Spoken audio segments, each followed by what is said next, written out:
Assault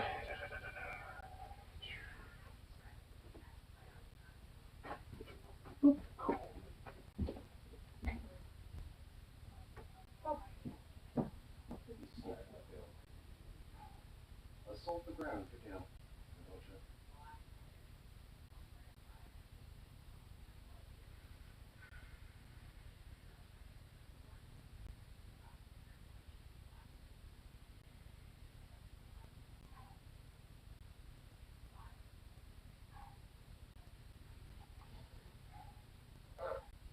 Pop it.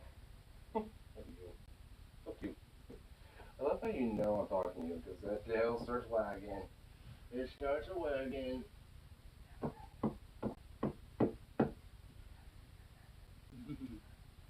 Cool. Come oh, you goofy doggo. There you go.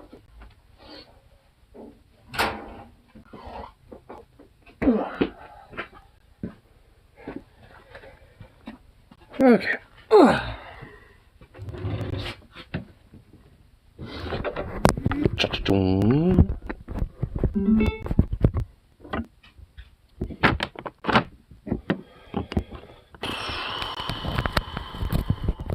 Go. Alrighty. Too cool. Bum, bum, bum, bum, bum, bum. Okay, time to put this bad boy up.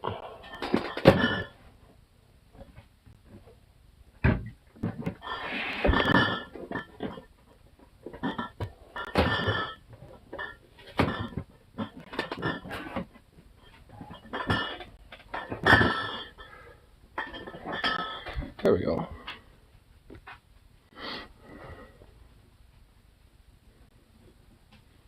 Are these twist offs? Oh, I use bottom. Okay, I see how it is. 92.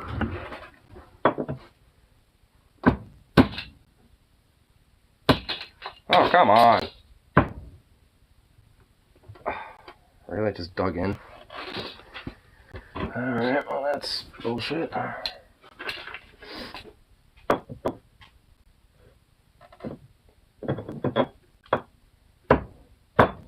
There we go. Just took a little bit of an angle. Get some stem going here. Surprised I still have some from this or something.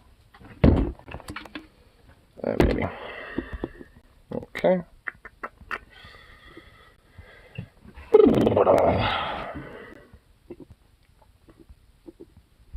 Here, let's do this. Please don't be loud. Oh my god, of course it kind of is. Of course it kind of is a little bit.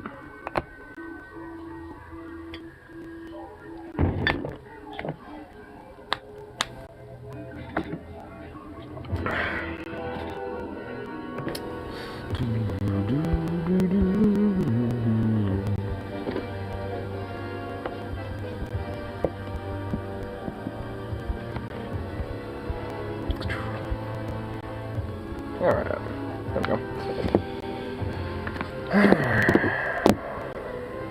Now to get his background up.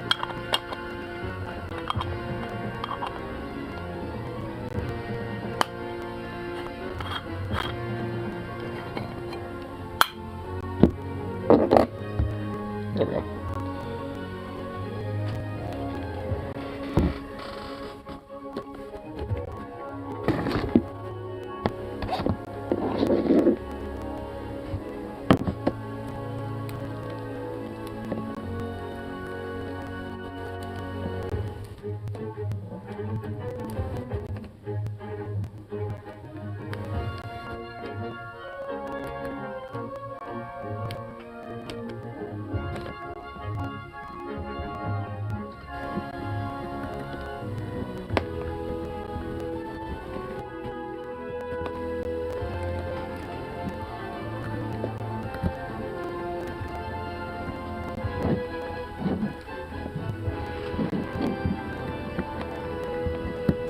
Come on, bud. Damn marijuanas. Sometimes it just gets stuck between these freaking teeth. And it's not exactly pleasant. I don't like having to deal with that a lot of times. But oh well, you know. Gotta do what you gotta do on that one. There we go.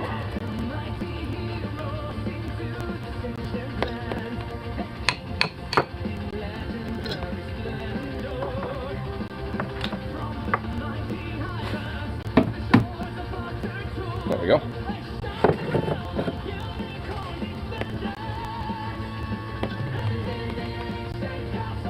Alright.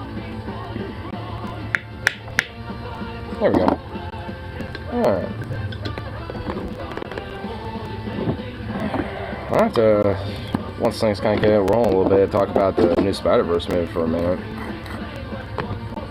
Because that legitimately was a really good movie. I really actually did like it a lot. I honestly was kind of surprised about some of the random subversive, like, social commentary that they had with some of that. I kind of have a few thoughts, you know, at least, you know, about some characters and shit. So definitely got, yeah, at least some stuff that I want to mention or talk about with it, without necessarily having to spoil anything. So I feel like at least some of the things, you know, that I want to talk about aren't necessarily spoiler prone. Maybe, I guess, a little bit, but not really too much.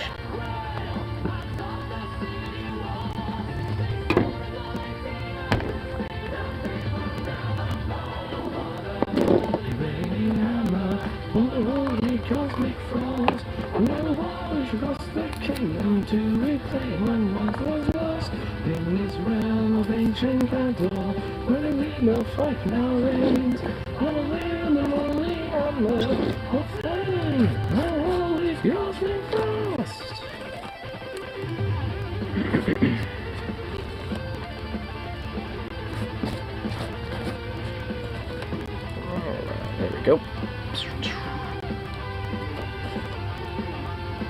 Nice big fresh one loaded up. Hell yeah.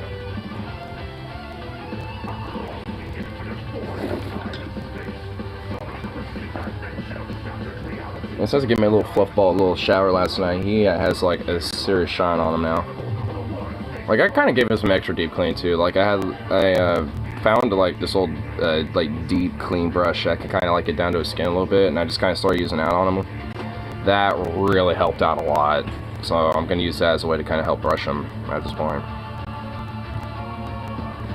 And also kind of helped me realize that, yeah, he did have a pretty decent amount, you know, fleas going on, but I did that before the shower, and then afterwards I did it again, and he was actually pretty good. I didn't see anything after that, so I just need to get him a full-on treatment, you know, now that he's got a shower. So, you know, now that type, you know, now that the treatment shouldn't wash away or nothing, so he should be, after that, okay.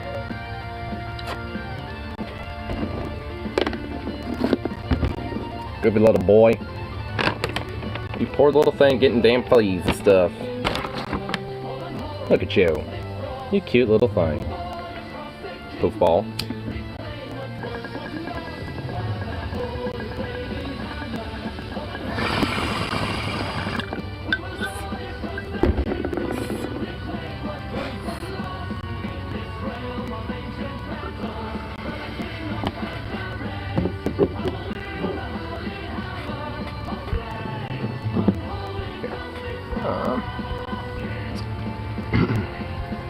Let's see what little things we could look at for the tube, at least.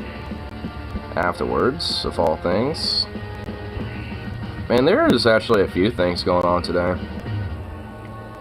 Saw some shit from, like, Kyle's channel from Secular Talk about, like, this supposed UFO claim.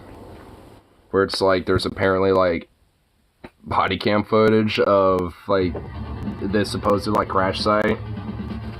But I decided to take a look at it, and it's all conveniently blacked out because it's private property, which red flag numero uno, number one. And also, the residents didn't think to take a picture or record a video. It's like, I mean, so there's like a UFO thing going on right now, which is literally just like bullshit. It just is. It's like, I'm one of these people that want to believe, right? I like UFO shit, okay?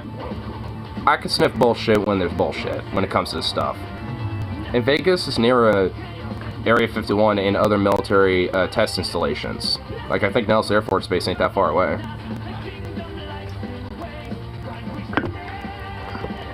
So it could have been something like that, could have been all sorts of other random shit, but UFOs and aliens? Nah. So get out of here with that.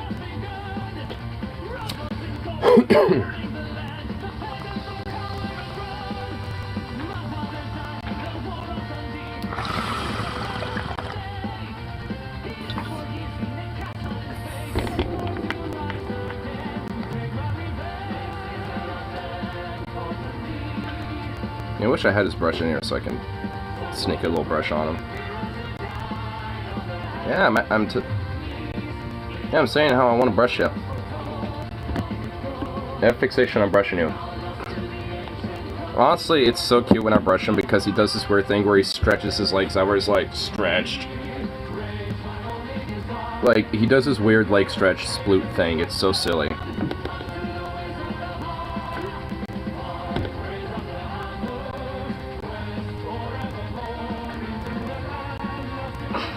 What a goofy boy. That dog is just such a cute little sweet thing. And just a goof. He is just a goofy dork.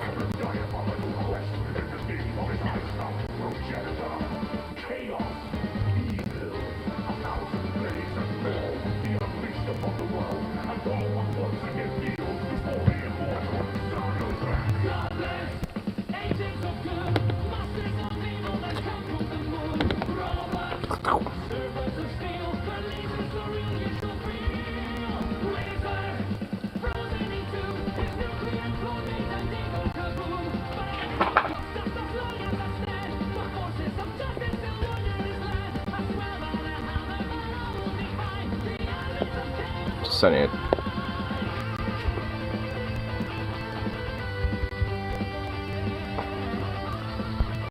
There we go. Sending a little message to the buddy. Actually, about the whole Spider-Verse film. I was kind of like a little bummed about the whole cliffhanger thing, but at least supposedly next year is when the third movie of the trilogy is supposed to come out, so I'm actually kind of now weirdly excited for a superhero film now. And I need to definitely watch the first one now at this point for sure. Because I definitely didn't need to see the first one to get what was going on in the second one. In fact, honestly, like, it kind of did a decent job actually kind of like giving you the basic plot points at the very first chunk of the film. And then adding little bits of details of like, if you're kind of, you know, questioning something, if you didn't, you know, if we weren't aware about it. So it actually did a pretty good job about making sure that you're kind of caught up with everything, so I definitely like that.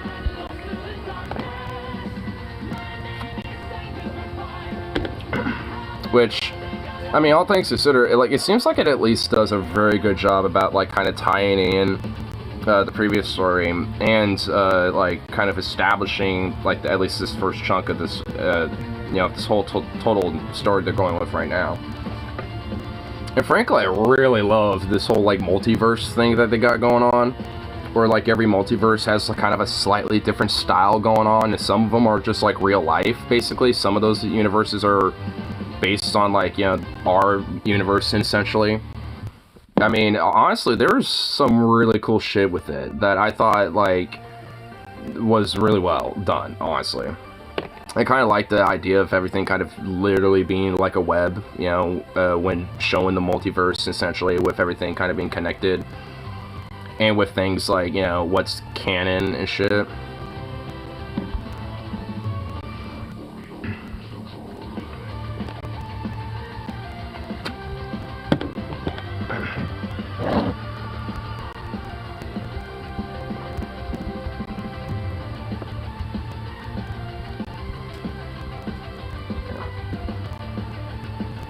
Oops.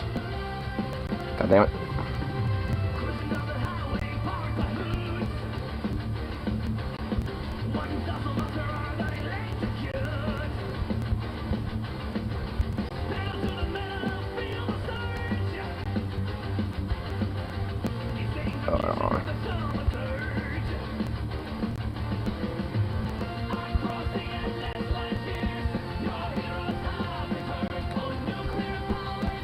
There we go. Cool.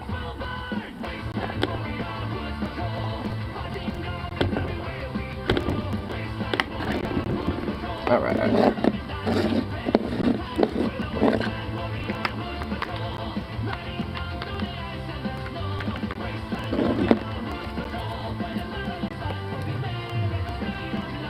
Anyway, it's in a little bowl, blow it up now. Had to send a little message to a friend here, going back and forth about this movie and shit. Actually, like, another little thing that I really liked about it was just, like, honestly, that movie was really artistically so well done, honestly. Like, color and, like, art and animation style-wise, like, of all that, like, it was honestly such a breath of fresh air, in my opinion. Like, it was legitimately, like, unique and, like, you know, just stood out as, like, an animated film. And had, like, this very, like, 2D/3D, like, mixture of animation going on that really did well. And, basically, like, and one thing I really loved about it was how it almost had, like, this, like, wet art, like, kind of wet paint aspect, like, water paint. Like, like, some scenes and some backgrounds had such a strong, vibrant, like, wet water paint, like, aesthetic going on, you know, and sometimes, depending on, like, the mood or, like, the feeling of an emotion from a character, like, it would have, like, a, you know, certain color kind of irradiates, you know, away from that character and shit sometimes. Like, every now and then, if there was, like, kind of a warm hugging moment and, like, kind of a cold blue kind of, like, you know, scene, like, a lot of the orange and reds and yellows, like, would expand, you know, from, it was just really fucking cool. Like, honestly, like, I went into that movie, you know, kind of wanting to, like, with no expectations other than I see that this new animation style looks really cool and wanted to check that out. And holy shit, like, really just going in it with that mindset in mind, I think really sold me a lot on this film. Like, it was just really well done. Like, so much, like, I mean, it felt like, you know, the animators legit had, like, artistic freedom to kind of, like, establish what the fuck they wanted, you know, when it came to, like, a style. And it's good. It almost reminds me of, like, that Telltale game series, like, animation style. Like, if anyone knows about, like, the Telltale animation game series, like, it really reminds me of that, honestly. Like, where it's, like, a mixture of this, like, kind of comic book, cartoony, 2D animation, but it's in a 3D world. And I really love that kind of aesthetic, honestly. Where sometimes it kind of feels somewhat realistic in a very kind of cartoony world, where it's, like, there's elements of semi-realism, but it's still very cartoony. I mean, I really like that.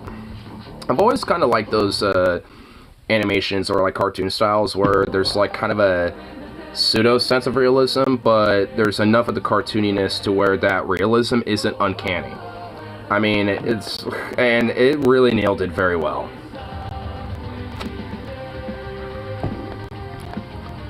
Honestly, there was only, like, one point where I noticed the animation kind of lacked for a second, and I think maybe it was done purposely.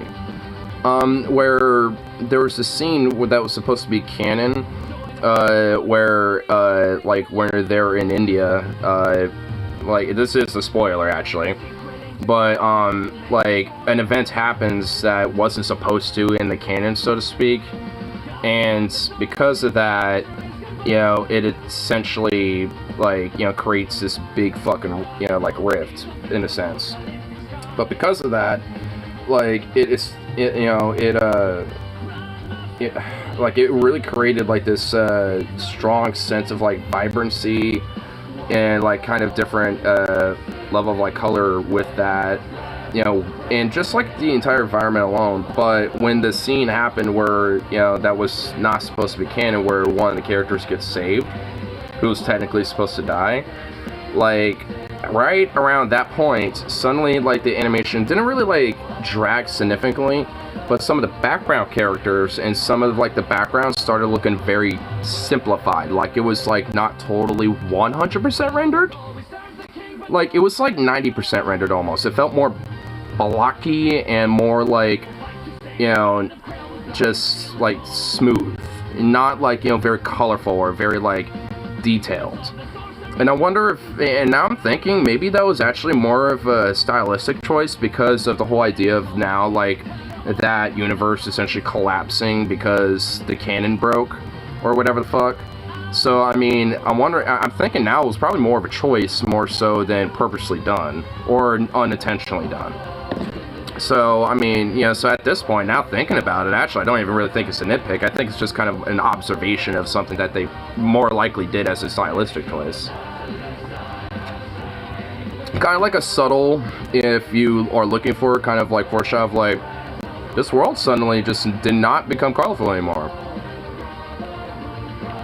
And also like I'm not going to remember his name, but the Indian Spider-Man, I think it was like Pumtar or something like that. That guy is legit pretty fucking badass. I like that dude.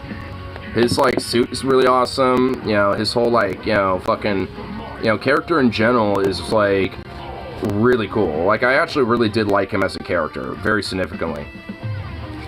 And also the punk rock, the anarcho-commie punk Spider-Man, I so love that guy so much.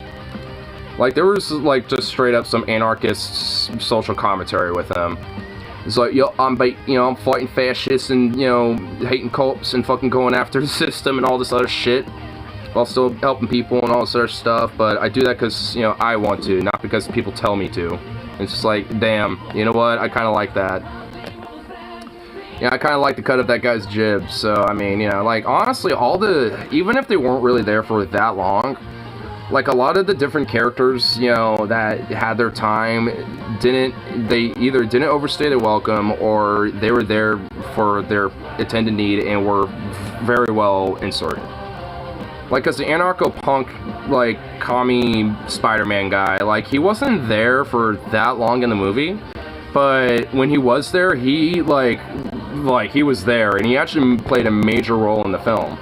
Like when it came to, you know, teaching Miles certain tricks and stuff like that. So he's, you know, he's actually like a very formidable, like, well, not formidable, but he's like a very important character, even though he's not really in there that long.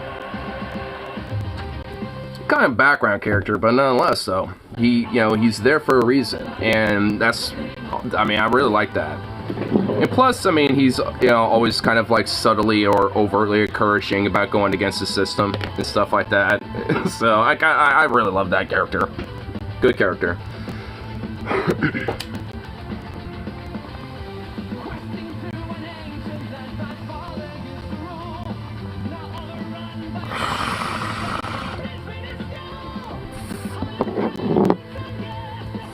Oh, background character in everyone's life. What? I'm talking about the Spider-Verse movie. And you're not like you're not a background character, you're like a side character, you know, like side characters aren't background characters. They're like either the sidekicks or like, you know, tangential towards, you know, the main plot. They're not background characters. A background character would be like the random dude on the bus that doesn't play a role in the film. Sup, dude? Sup? Just talking about the new Spider-Verse movie and shit. Just kind of talking about some of the characters and what I liked about them. Actually, you know, like Venom actually, I remember a couple days ago mentioned, like, Gwen, the Spider-Woman, like, she's, like, there might be, like, a little, like, subtle inference about maybe, like, trans commentary with her. Honestly, in this movie, I really kind of think there is. Because, like, on her suit, like, her suit and her colors are, if you think about kind of like the trans colors, the pink, blue, and white, right? Like, I mean, and there was, like, at one point where she's like, you know, I'm trying to, like, you know, do good, and I, you know, had to hide this part of myself from you because I wasn't sure how you were going to accept it. Stuff like, there was honestly, I don't think she, as a character, about being trans herself from what I've heard, yeah, like, yeah, I think she is. I really do think Gwen is, like, kind of like a transcoded character, not like trans herself, but, you know, can be a representation for someone who is. I mean, she definitely has like a sense of being gender non-conforming, at least. I mean, you know, because she definitely has like more of this like kind of androgynous kind of like punk haircut going on. a reflection of many trans people's experiences. I mean, and from what I can, from what I can see from this movie, I mean, I saw it, honestly. I was actually kind of thinking, it's like, is there maybe, like, some subtle, like, thing here where she might be, like, actually trans or something? I was kind of seeing if there might have been something in there that's just super subtle. But honestly, there wasn't. The only thing it was just kind of like the colors that represented her in the background or on her as a character. I know a lot of art girls with similar looks. Well, yeah, alternative. Not traditional femininity. Like, not traditional gender-conforming femininity and stuff. I mean, I guess in a sense far more broadly. But, I mean, all in all, I mean, it's like she's not exactly conforming to traditional gender norms. She's, doing more alternative femininity, which is not traditional gender confirmation. I mean, that's kind of why I say she has kind of like that more androgynistic, kind of like punk, alternative, like, haircut, because there are guys that rock that haircut too, especially these days. I mean, hell, I could technically do that with my haircut right now. I just have to flop everything to a side and trim it up. I mean, I could do it right now with what I got going on if I wanted to. I've thought about it, actually. So, I mean, that's why I say the hairstyle itself is kind of androgynous, but yeah, a lot of alternative chicks and goth chicks, metalhead chicks and shit. It's a common hairstyle, but men rock it too.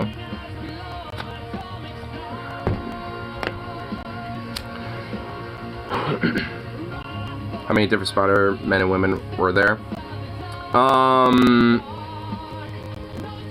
Fuckload. There's a shitload, dude. I can't put a number on it. I honestly can't put a number on that one.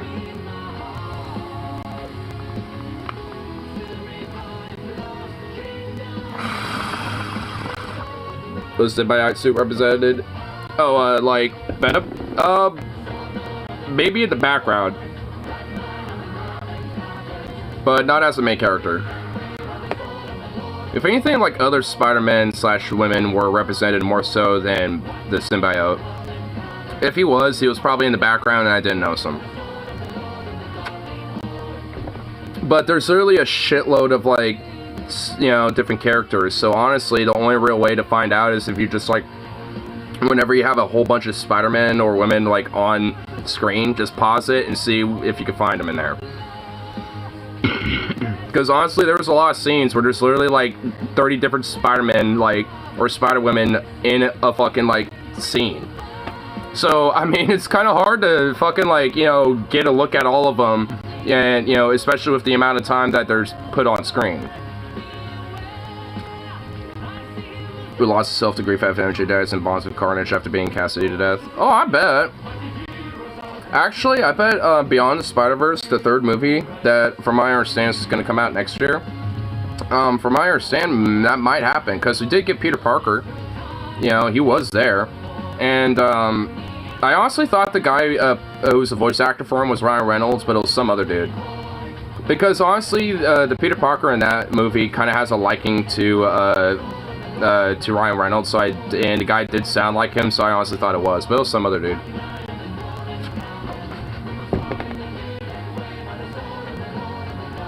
But also, like, the jokes weren't corny either.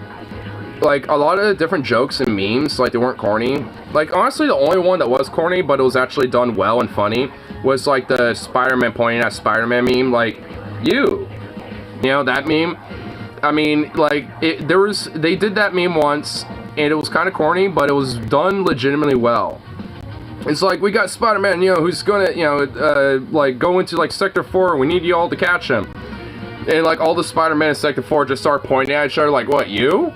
Like, all of them, and it was like, no, not all, no, the Miles Morales one, not you. It's like, he started yelling at all of them. An older Toby Spider-Man who went on to marry MJ and have a kid. What do you think of Spider-Punk? I was talking about him earlier. I fucking love him. He was at, for as little as he is in the movie, he, like, played a really big role in the film and in the plot. I'd say he was only in there for, like, 20 minutes, but he was very memorable.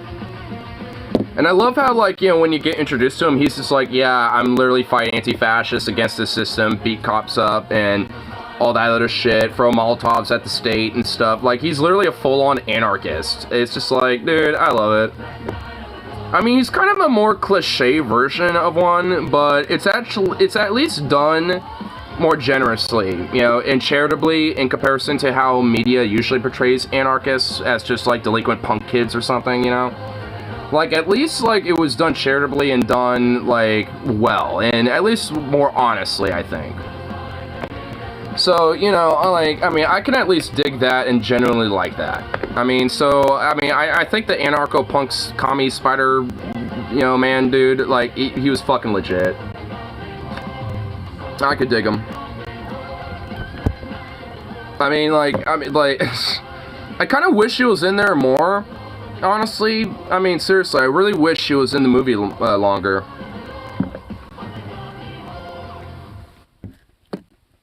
What was this? Long video, skip to 2:30 and watch about 30 seconds, my bare minimum. If it wants me to click the fucking thing. Okay, there we go. Oh, it's some gameplay. Well, this is the most replayed, so evidently this is what everyone's looking at.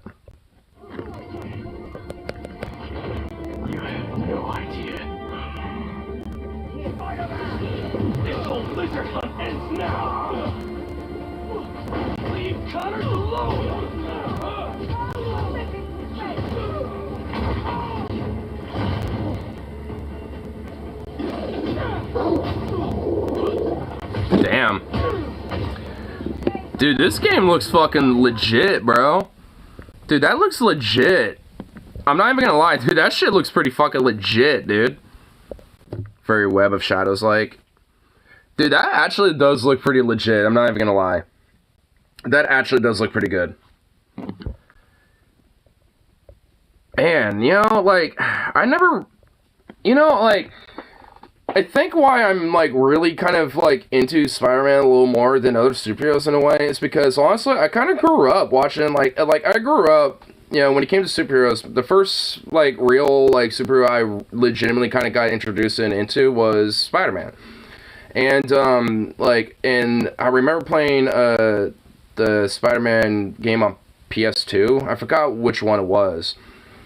But, I remember playing that pretty extensively and just watching, like, the Tobey Maguire movies, so when they came out and shit. Like, so, I mean, honestly, like, I mean, it kind of reminds me, like, the gameplay almost reminds me a little bit of what I remember playing, but just way more badass. And also, a symbiote suit. Yeah, that also looks pretty fucking badass as well. Dude, that shit looked pretty dope. Dude, Spider-Man's kind of making a comeback almost, actually. Like, you know, with, like, the oversaturation of superheroes, like, Spider-Man's, like, kind of uniquely not really getting impacted by that. Like, I mean, it seems like he's kind of, I mean, at least as a character and as a franchise, is, you know, kind of, like, you know, I wonder if that's because, like, what was it, like, Sony owned Spider-Man for a while, even though, like, Marvel technically still owned the rights and all that shit. Like, I mean, I think it was because of some shit like that. Like, I mean, for a long time, Marvel didn't technically own the rights for a while for Spider-Man, and eventually that got settled, and now they do. So, at this point, out of everything superhero-wise, like, that's still one character slash sub-franchise of the broader superhero franchise, at least with Marvel, that hasn't really gotten a lot of love. So I think, honestly, in a way, I feel like that's why we're, you know, it's kind of stood out almost, you know, with this kind of decline in interest in superhero movies. And even then, I still feel like it does get hit by it a little bit, because there, you know, this movie just recently came out, and that theater was not full at all. Like, it was barely even a third full. There was barely anyone in there. I mean, it is a Thursday, you know, in the middle of the week, you know, so like, that could be it, but nonetheless, I mean, it wasn't really many people in there. But it looks like it's definitely still going to be pretty successful. I mean, I just certainly liked it. I like more edgy heroes anyway. Same here. And honestly, there's a little bit of edge, you know, with these superheroes too. You know, if like, you know, Miles and Gwen and shit, like, there's a little edge with them. Not like your overt edge, so to speak, but just actually having struggle and, you know, having, you know, legit flaws and stuff, and even kind of getting like legit like conflict and like legit like antagonization, you know, due to aspects of said flaws and things like that. Is this a game you played as a kid? Let's see. Web of Shadows. No, it wasn't this. It wasn't this one. Because for me, this was definitely a Spider-Man game for a long time. Yeah, it wasn't this one.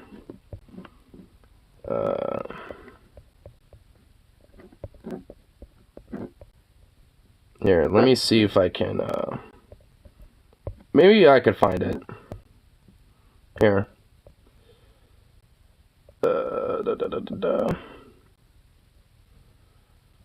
Oh, I see it. Oh, right here. It's the one on the far left right there. That's it right there on the far left. You know, with these three right here, that's the one right there on the far left. That's it. I'm pretty sure that's it right there. I'm pretty sure. Does this actually show the gameplay for him?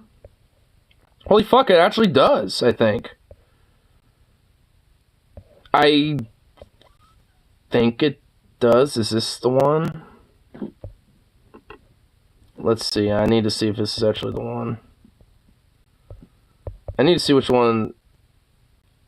Is this it?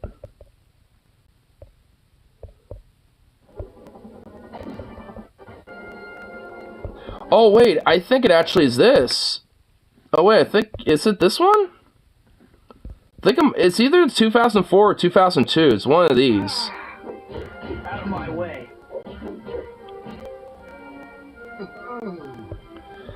I think it's either this. I'm pretty sure it's the 2002 one. I'm pretty sure it's this one right here. Here, let me go to the 2004 one here. Yeah, no, it was the 2002 one. Yeah, it was this one. It was the very first one here, 2002. So I think it was the first Spider-Man video game.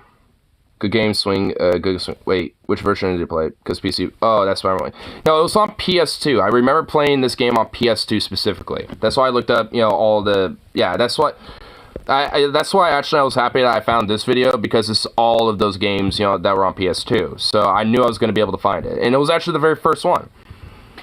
And you know, I do think it was either actually the third one or the second one that I also played eventually. But I distinctly remember getting the first one first, one from 2002 when I got my PS2 and shit, because it was that game and like 2 or 3 other games I got when I first got that on like Christmas or some shit back in like either 03 or 04, and you know, one of those years.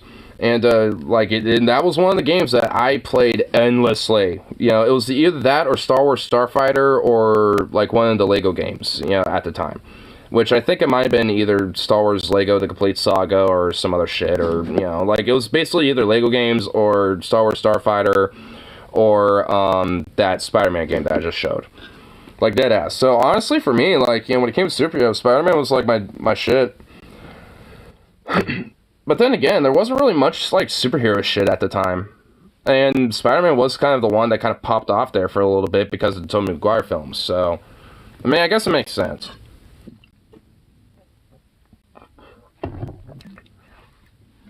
Now, I actually didn't get a chance to watch the first one.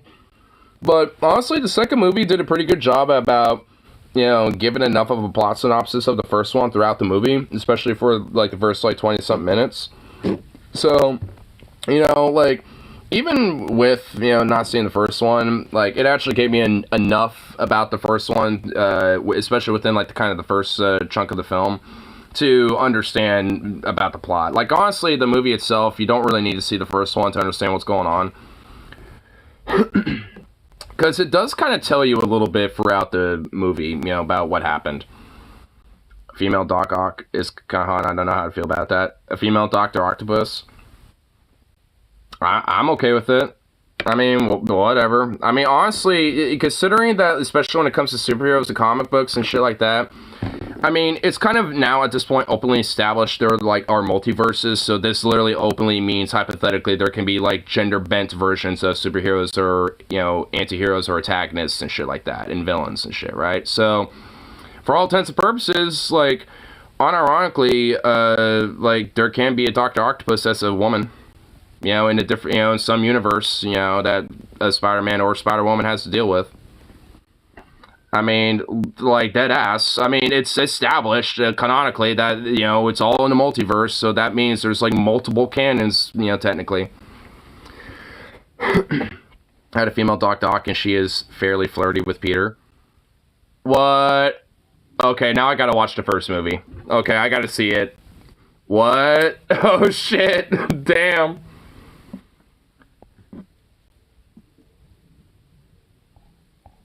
Even Eve Alpha smiles. Oh my god! Oh my god! What is this? It looks so it looks so horrible. I love those popsicles that try to look like a character because they're always butchered. They never look like that. This is a joke. I know that ain't a joke. Like, if you get those, like, you know, ice cream trucks, you know, and they always have popsicles like this, and they're always just butchered. And I think they're like that when they're made. Like, I think they're just made like that. I mean, obviously there's a design meant to be, you know, in place, but when you actually mix it all together to try to make that character, it never, like, when you're making it, like, it's not gonna work. Especially if you're, like, streamlining it and doing it via an assembly line. Like, it sure shit ain't gonna work. It might work, like, once or twice. Spider-Man, 2099 is a dick. I don't know. Which one? Spider-Loaf? Oh yeah, there is a Spider Kitty. Yeah, there literally was a Spider-Man cat. There's a Spider Cat. There literally was a Spider Cat in the movie. So there is indeed a Spider-Loaf. There's a Spider-Loaf, yes, unironically. And that's actually pretty cute. The Spider-Man. Oh, you mean, like the, like, meta Spider-Man guy? I think his name is also Miles or some shit. But no, I know what you're talking about. Miguel. Oh, yeah, Miguel. Yeah. And yes, he is kind of, he's really self-absorbed. Like, he's definitely, as a character, someone who tends to try to do good, but because of that, actually ends up doing bad. He's basically kind of, honestly, you know, a guy that, you know, I would say is kind of like a symbol, or kind of like, you know, a commentary on, like, the ends don't justify the means, because look what happens. Because the dude is trying to justify the means of establishing an order of canon, and is basically trying to, in a way, also force his own canon, so to speak, and is, like, essentially from that, forcing Miles to, you know, like, essentially from that, like, basically, you know, stop him from having his canon. And he also fucked up someone else's canon in a different universe and caused a rift and shit, in a sense, but, like, was that inherently due to him, or was that due to, you know, Spot, or, like, that other guy, you know, whatever the fuck his name was and shit. So there's, like, a lot of, you know, like, aspects of commentary where it's, like, he's trying to force a canon that he doesn't even necessarily have control over, but yet is trying to. Finding a corrupt corporation in the future, the morals of his time may be different than ours. Well, well, the thing is, like, he's gone beyond that. Like, in this movie, he's kind of ascended beyond that, though. Like, he's trying to essentially act like a demigod, if you think about it. Like, he's trying to control the order of how all these universes are, and, you know, having them connected in balance, and, you know, instead, he's almost kind of, like, in a way, I kind of see him, I was almost kind of seeing himself as kind of like a spiritual, like, character or leader, almost. Like, leading all these, like, you know, spider people, basically, you know, to, you know, keep an order and keep a canon, you know, established, you know, and not break from that. Because if not, then it will basically fracture the traditional order of the canon that it has always been. Like, I almost kind of see him as almost like a religious leader. Because he kind of almost strikes me as that.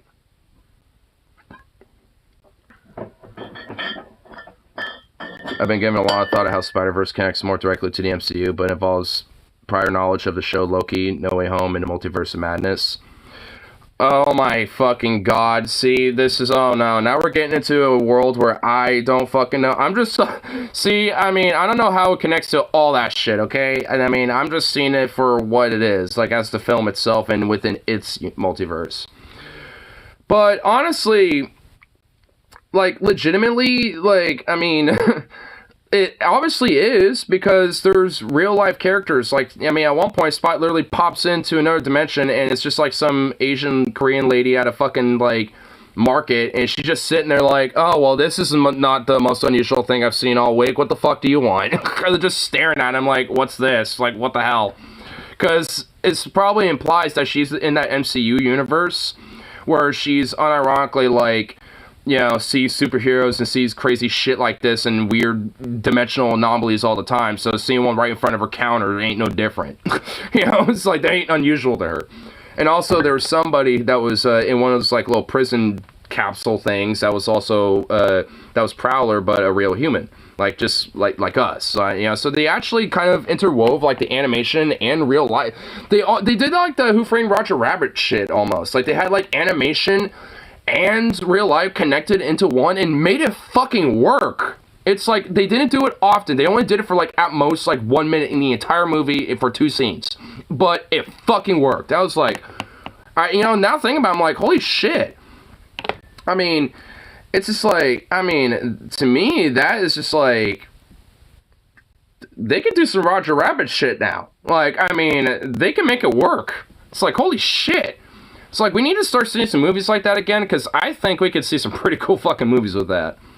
Because I feel like I got teased with that almost. I got like a Who Framed Roger Rabbit, like, real-life animation blend mix there for, like, at most a minute for the entire movie, and I was like, I kind of felt cock-teased. Because it worked so fucking well.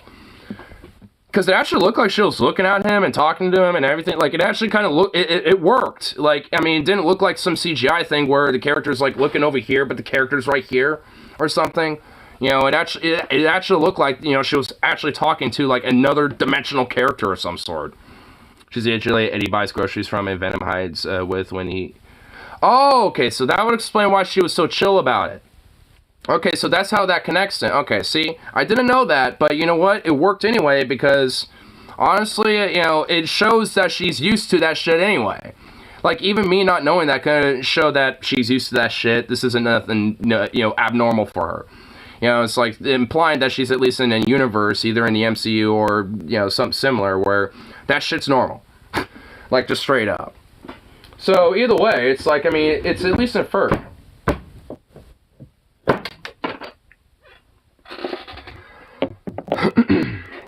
Short of it is, the concept of canon events is also explored in the MCU under a different name and can be similar. It caused similar calamities when interrupted. Furthermore, there was an organization in the MCU trying to fix mistakes like Miguel's group. Huh.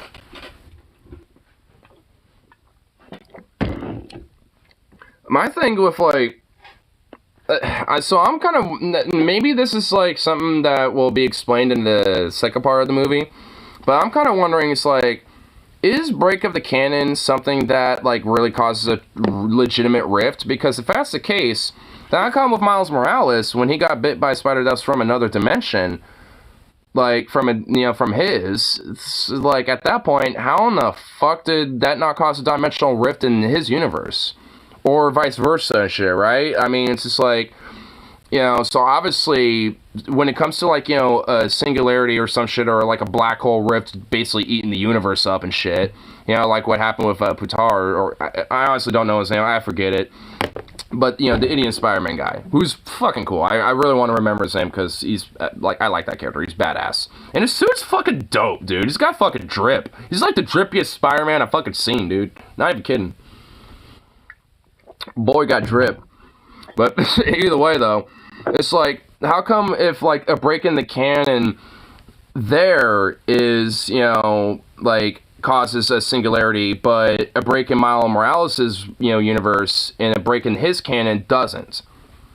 So it's just like, I mean, I feel like it's going to be explained, because I do think there is something, you know, there, Because, like, I'm wondering if, honestly, it's, like, Spot, you know, like, Miles Morales' nemesis, you know, is supposedly. I mean, I think it actually will be.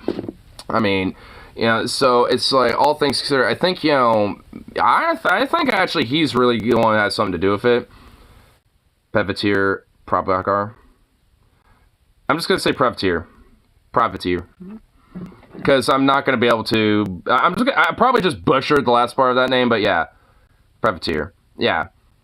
But, you know, like, it's like, that's what makes me wonder. It's like, is it like Spot, you know, like the multi-universal dimensional dude? Or is it like Miguel that's fucking with it? I mean, because now it's making me kind of think about it a little bit. Sticking it to him limeys. Dude, when I saw that, when that joke came up, honestly, the few people that were in that theater bursted out laughing. Including me and my friend Harley. We would, like, a lot of us started bursting laughing on that one. When I heard that, I was like, ha! I just started laughing, because, like, yep, you and, unfortunately, every other fucking country. Well, at least every other country that, you know, already existed that wasn't, like, you know. Well, I mean, there are definitely countries that haven't been fucked with by the UK, but a lot of them have. And if they haven't been fucked by the UK, they've been fucked by the French, the Germans, and the Portuguese, and pretty much everybody else. So it's just like, I mean, if not the French, somebody fucked with them.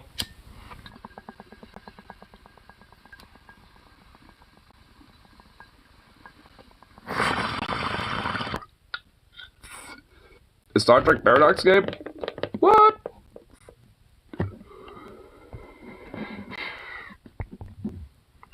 Star Trek Infinite?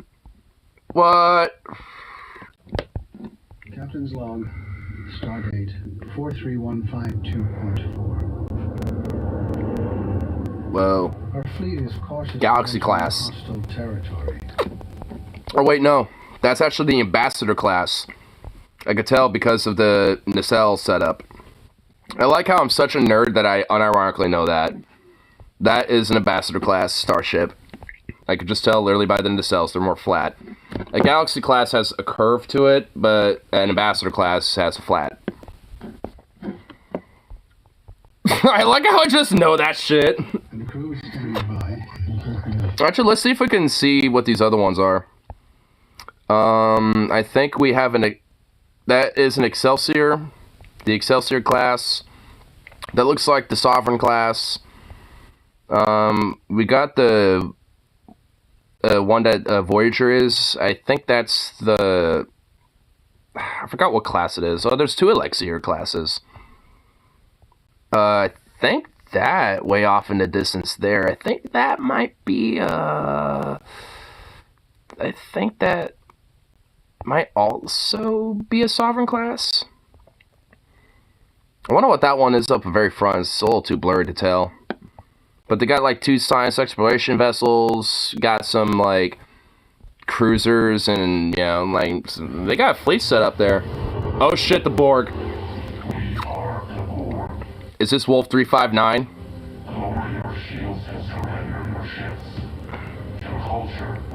Also, community knowledge how crazy it is. Miles has only been Spider-Man not even for 2 full years, and he was able to ward off fucking everybody. Like, that has to be some embarrassing shit from Miguel.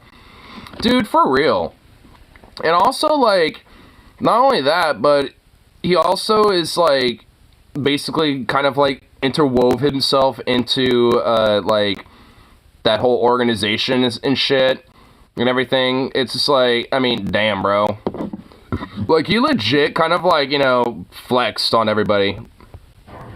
While at the same time, not being a Mary Sue or anything either. Like, he actually does have flaws and struggles and... you know, and, like, and shit like that, you know, so it's not even like he's, like, invincible either. This is supposed to take,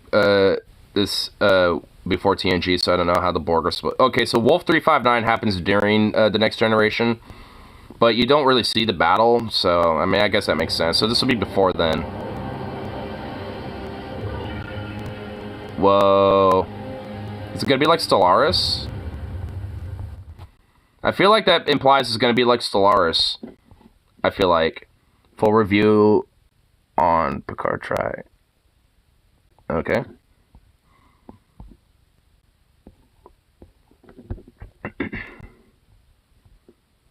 You PC Wolf 359 DS9 first episode. Oh yeah, that's right. Oh yeah, you're right. Yeah, we kind of see it a little bit because Cisco was in that battle.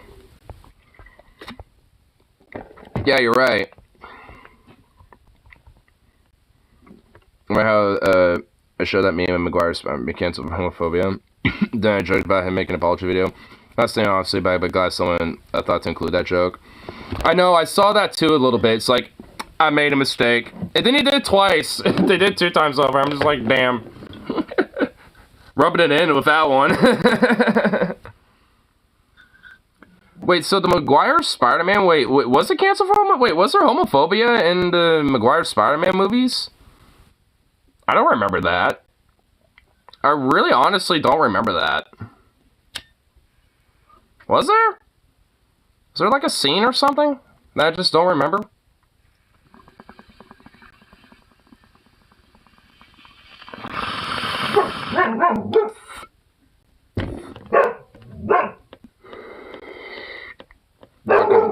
Hey! Hey, bro! Hey, dude! Hey! Hey! Hey!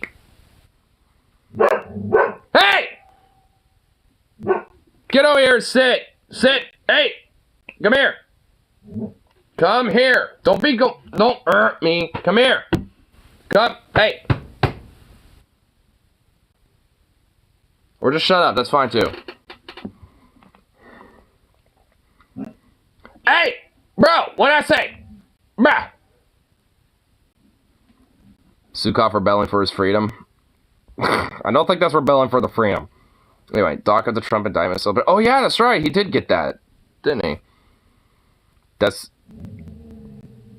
a cute outfit. Did your husband get to? Oh yeah. Oh wait, yeah, you're right. It wasn't a wrestling scene. You know, well, I mean, was it really that homophobic, or was it just more of a mockery and trying to just fuck on the dude himself, just being, you know, I don't know. I like, it wasn't. I mean, it's honestly, considering the homophobia today, I mean, that just seems benign as fuck. I'm willing to give it a pass. I'm willing to say it's not that big of a deal. I don't really care. It's like, honestly, out of all the homophobia that exists right now, that really is the least of my concerns. Wow, I can't believe, man, it must have been simpler times when that happened. Because, goddamn, I don't think people would really give that much of a shit if that, you know, if a movie came out and that was a joke. I mean, you would get some people being like, what the hell and shit, and you'll probably get some lefties being like, kind of, you know, distasteful or some shit. But I guarantee you would not be a fucking big deal. I mean, so, I don't know. It's like, I doubt that, like, man, we must have been in some, like, quote-unquote, simpler times or some shit when it came to, like, you know, what to freak out about when it came to culture and shit, because, my god. Aye. It's like, that's a cute outfit that the husband make it for you. It's like, it's like, okay. It's like, I'm supposed to be offended by that, how? Green Goblin. Now the crowd is on my side, Spider-Man. I mean, no, you've killed a bunch of people. I mean, no shit. It's like, you know, the worst thing Spider-Man did, he did a benign homophobia. And then it's like, what was, you know, the Green Goblin done? Massacre a bunch of people in New York over and over again. And cause terror. So, yeah, I don't think the people are going to be on your side, Green Goblin. Both Dune movies. Oh, David Lynch and the new one? Ooh. I'm kind of more curious what you think about the David Lynch one. Don Mock is a stiff technique in making your opponents doubt themselves for talk. Dune 2 is out already. No, I don't think it means the second Dune movie. No, the second Denis Villeneuve movie hasn't come out yet. At least, you know, not yet. Not that I'm aware of. I would be aware of that shit personally. Like, I'm kind of in tune with Dune. First, and then the remake. I want to say it's a remake, more of a reboot. I mean, the first one with, the David Lynch one, like, you know, it's just kind of its own solo thing. But with this one, it's kind of more of a reboot. It's so bizarre that it's fucking awesome. Thank you! Someone understands it! Rose, you actually understand it. Thank you! Dude, like, someone gets it. Dude, like, David Lynch's Dune is so bizarre and weird that is, yeah, fucking awesome. Like, someone gets it. It's not meant to be, like, absolutely horribly phenomenal and shit. But, like, it's nonetheless, I mean, it worked. Lynch fucked up by not reading the source material. And you want to know something? Like, David Lynch has openly said that he doesn't like his own Dune movie. But you know what? So what? It doesn't stop me from liking it. Because at least, you know, despite that, like, it's still actually alright, you know, for, you know, not being into the whole, like, source material thing. Like, it's still actually got a pretty decent amount of source material right. Like, despite that, I mean, it's not like the most inaccurate fucking movie to exist when it comes to Dune and shit. I mean, in comparison to the two Dune movies right now, I mean, I'd say the Vanille Dune is definitely more faithful, but that's because he studied Jodorowsky's Dune. Dude, if we had Jodorowsky's Dune, holy sh... Dude, Orson Welles as Harkonnen, bro. Oh my god, that would have been a gem. Dude, Jodorowsky's Dune would have been fucking the best Dune. The best Dune. Man, when AI, like, technology gets advanced enough, like, I'm gonna, like, go out of my way to be like, find everything about Jodorowsky's Dune and make the movie. Make it. Just do it. Find literally everything. Because, man, Jodorowsky's Dune would have been legit.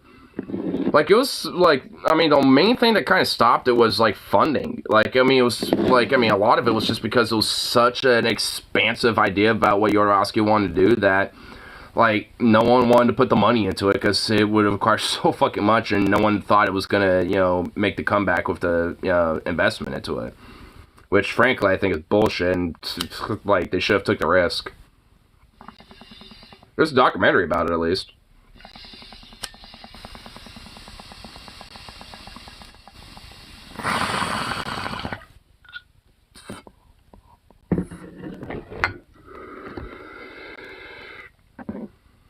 David Lynch movies aren't to be viewed as plot-based stories, but rather spectacles to be appreciated on their own audiovisual absurdity. Sure. And honestly, like, I think that's a good way to put it.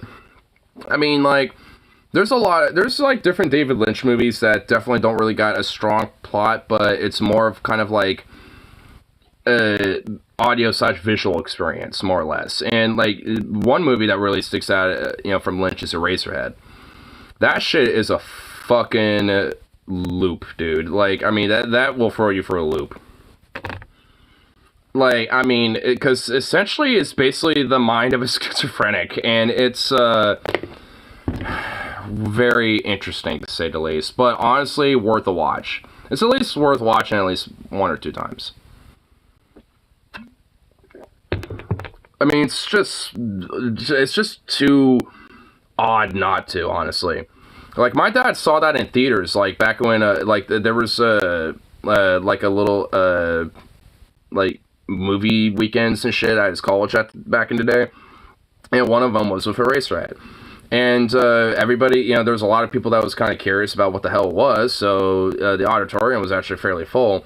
But by the time the movie ended, it was literally my dad, his friend, and literally just one other person that was in that auditorium left once the movie ended. Literally 3 people in that room when it was full, when it started. Like, literally throughout the film, people walked out because they were either, like, too grossed out or too weirded out or just confused or just didn't like it or what. But only 3 people stuck around, and my dad was one of them. He remembers it pretty distinctly because, like, you know, it was just like, I mean, you know, it was because honestly, that's why, you know, I think, you know, part of him, you know, watching a movie, at least in some part, is like the theater experience, because, like, you kind of get to, you know, like, you don't really get experience like that unless you're, like, in the theater, right? You know, it's like, if you're with your friends watching a movie like that, you know, you don't see them slowly walking out unless they're going to the bathroom or something. They're kind of there. They're stuck with you. But in a movie theater, you got a bunch of other people, and you can kind of, like, see what maybe their reactions are, too, a little bit. And sometimes at the end of the film, when you look around, you realize all those people fucking left. It's like, damn. Outlier with this one. like David Lynch for the same reason I like Andy Warhol, the complete lack of potential posturing. It's just supposed to look cool, not symbolize some postmodern world salad. Well, I mean, a lot of it I think is just because a lot of it's just subjected to what the viewer interprets. I mean, I think that's kind of a part of David Lynch's, you know, like kind of motif a little bit. Like, I mean, at least especially for Eraserhead, like, I think that's a movie where a lot of it's just kind of you and kind of infer the meaning to the film yourself a little bit. Because, like, there's not exactly, like, an inherent, like, specific thing to it. It's just kind of like, you know, like you said, it's kind of a spectacle in a way. But, I mean, nonetheless, I mean, you could still infer something from it if you wanted to, but it isn't inherently meant for that. Which, honestly, I kind of like art that's like that anyway. I mean, it's like art that isn't inherently, like, specifically, like, set on, like, some sort of message or some shit, but can be kind of inferred by somebody. I always like art like that. Is that it's supposed to symbolize the anxiety and stress of becoming a father once you're an adult. Huh. Yeah, see, I haven't really heard that one myself, because at least, you know, from how I've interpreted it, at least when I saw it, especially how my dad has even interpreted it, it's kind of like, you know, a sense of, you know, kind of, I mean, the anxiety and stress is there, but kind of the sense of, you know, being in touch with reality, I think. Like, you know, when it comes to someone maybe being schizophrenic. I mean, I honestly kind of thought it was more around that, but I feel like that's kind of like why Lynch is honestly a good director in my opinion. Because, like, you know, at least from what I understand, I mean, that's how I thought, you know, the interpretation was, at least conventionally, but evidently it was at least more conventionally than probably something else. But I think, I mean, either way, both can be correct in a sense. Because there's definitely, I think, an inference for both. I think, you know, thinking about Eraserhead, I mean, there's definitely, you know, a lot of, you know, commentary about, like, you know, a father, especially, you know, being an adult and stuff. Like, I mean, there's definitely some aspects about that, too. Secretly means by the film, but just about any film criticism class you take will interpret it as being anxiety of adulthood and parenthood. Yeah. Which, again, makes sense. It wouldn't be my personal, like, interpretation, honestly, but I can see commentary in there about that. But I don't think it's, like, the main theme, you know, personally, but, yeah. I mean, but like you said, no one really knows what, you know, Lynch really means by the film. But that's, again, why I think I like it so much, because it's just so weird and absurd in that way. But yet so, like, intriguing and thought-provoking. You know, ignore a type of film I have been looking for, but find a curious lack of. Films depicting class struggle. There's movies about that. I mean, I've talked about one off and on before. It's called Pride. I mean, I've actually shown a few scenes from that film before. It's about the gay rights movement and the labor movement in UK. And back in, like, the 70s and 80s during the Thatcher movement, how they united in solidarity to, unite their struggles together in intersectionality to fight against a very conservative administration. I mean, honestly, that in itself is a very pro-class struggle film. I mean, fictional movies, not documentaries. Pride is not a documentary. It's a drama film. Like, it's like semi-fictional in the sense that not everything is going to be accurate, and there's going to be, like, you know, flavor of, you know, like, inference, you know, about, like, certain things and shit like that. It depicts a real event. Oh my god, so what? It's still a movie. Like, it's still a full-on film. I mean, yeah, and I mean, it's not a full-fledged documentary. It's like, so then you got the, you know, gay rights leaders of so-and-so and blah, blah, blah, and they met with the labor organizers of the, you know, so-and-so union. It's like, it's not that. It's like, I mean, it's made as a full-fledged film. I mean, it's just based off of real events that happened in the UK. Didn't the Spider-Man trilogy show that, though? How you go? I have one of the top photographers of Spider-Man can still get the only one bedroom apartment. Granted, John's a cheap ass and it is New York City. I mean, fictional depictions of class struggle for context. So just pure fiction? I mean, well, at that point, I mean, you're not really going to find much. Honestly. I mean, really, if you want to find films that do kind of depict class struggle, you're going to find movies that are based off of historical events and shit like that. I mean, I guess, honestly, I mean, at least in my opinion, there's one movie that I think it depicts a bit of a class struggle, Fall Guys. You know, that video game AI, fucking, thing with Ryan Reynolds in it and shit. I saw that in theaters, and, like, honestly, there was a little bit of pro-working class commentary in that movie, like, dead ass, straight up. Like, I mean, at one point, like, the entire, like, NPC slash, like, characters in the game and shit, that Ryan Reynolds rallied up, literally walked out and did a strike and shit like that. Like, there's straight up overt, like, pro-class struggle, like, commentary in that film. I mean, it's kind of a, not really, like, the best movie out there, frankly. I mean, it's okay. I honestly, personally liked it. But, like, all in all, like, I want to say it's, like, the best movie out there. I mean, but if you're looking for something that's at least decent, I would say that's okay. At least for a newer movie.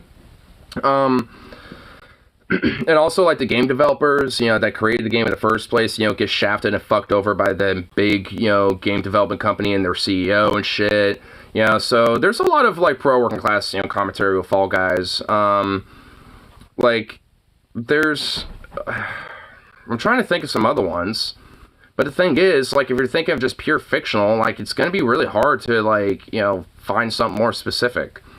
Like, you're gonna really, find that in, like, more historical, or historical fiction type of movies. I mean, just being honest with that, at least. I mean, I suppose you can see that with They Live. I mean, that the movie They Live is, like, overtly a class struggle movie and shit. Like, bluntly as fuck. Like, overtly.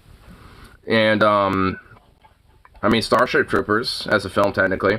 Because the book is very pro-militarist and pro-fascist, but the guy who made the movie was actually making a mockery of that and criticizing that type of shit. So, I mean, it's not, in a sense, maybe pro-working class struggle type of commentary, but it's definitely against what would... undermine and usually be against that type of shit anyway. So, I mean, to a slight degree, it kind of is, just because it's just criticizing the whole, like, fascist militarist state and shit. When it comes to that, like, very strict, objective, like, sense of hierarchy and everything. So, I mean, not as much, but a little bit. At least it kind of, commentates on things, that kind of surrounds the class struggle, like, xenophobia, anti-immigration policies, imperialism, militarism, requirements of citizenship and shit like that. But it stated that you don't have to join the military. You just don't get to vote. Which, makes you a second-class citizen and a lesser citizen. It makes you inferior to the rest of the domestic populace. So, I mean, it's, while you don't technically have to, it basically, you're guilt-tripped and essentially seen as a lesser, inferior being if you don't. I mean, so, like, all in all, in a way, it's still very fascistic. I mean, like, nonetheless. At least, especially in the book. I mean, in the movie, it, pokes fun at it and mocks it more so than anything. I guess I'd argue it's just more of an anti-fascist film more so than, like, a pro-class struggle movie. But nonetheless, I mean, they kind of go hand-in-hand a little bit. Because, I mean, to be pro-class struggle, or at least have that as a commentary in the film, kind of, by proxy, kind of makes you, anti-fascistic. And being anti-fascistic, at least, like, implies, some sort of a, element of, class struggle and shit. Not necessarily, but usually kind of implies it. Maybe not so much with something like Starship Troopers, but with something like They Live, fuck yeah. Definitely. Certainly. So, it's just, yeah, I guess you're right. I mean, when it comes to, like, strict, like, fictional movies that are just, like, totally made-up worlds and stuff like that, like, sure, it's kind of hard to, find something, with, like, something like that. But honestly, I mean, it's just because I think, when it comes to that type of, like, theme and, movies and shit, I mean, it's just something that's more relatable when you actually tie it towards something that has happened in real life. Like when it came to, like, with the movie Pride that I was talking about. I mean, the movie itself is not all pure historical. I mean, like any movie, I mean, there's going to be a little bit of fiction in it. But the overall events, that surrounds, the point of the film and the commentary and the people in the movie are real people and shit. you know, and like, and you know, and first the commentary of like, you know, not only, you know, is this like, you know, something that's, you know, worth fighting for, but it's happened and you can't do it. It's like, it kind of implies like more of the actual, like, you know, it's a real thing. I think that's why you kind of see it more often with like, you know, at best historical fiction, or at least, you know, more historical based on true events type of movies and shit. Because I mean, it's in a way more relatable, I think, which definitely is. And also, there are just straight up full on documentaries about it too, which a lot of them are really good. I mean, I know this isn't just about documentaries, but still, like Abe Lincoln the Vampire Killer. You know, I haven't seen that, but I really want to. When I saw, like, I remember, like, when that first came out, seeing, like, the ads on TV, like, and all that shit, like, the trailers. And honestly, when I first saw it, I thought, meh, looks lame. Like, I don't know why. But looking back on it, I literally think why. Because that shit looks fucking dope, dude. Like, I don't know what my gut reaction... When that first came out, I think I was, like, a teenager when that movie first came out. I think I was just being a weird edgelord teenager because I heard vampire and thought Twilight. I think that was probably it. But I think it was because, like, when that movie came out, like, I think at the very end of that whole, like, Twilight phase and shit. I think that was why. Even, Civil War, always possible, yes, military always need to assist. Oh my god, what are you going in? What are you on about, Venom? What are you talking about here? We're talking about fucking Abe Lincoln the Vampire Killer, and you're like, yeah, as much as you know, one of the burst bubble guys, military necessary. Like, what am I, Napa? Like, whoa. I mean, explain why military will always exist. Oh my god, you don't, okay, no, you don't know if it will always exist, okay? Like, in the short term, in the concurrent sense, or even, like, in a somewhat long run, sure. But, I mean, it's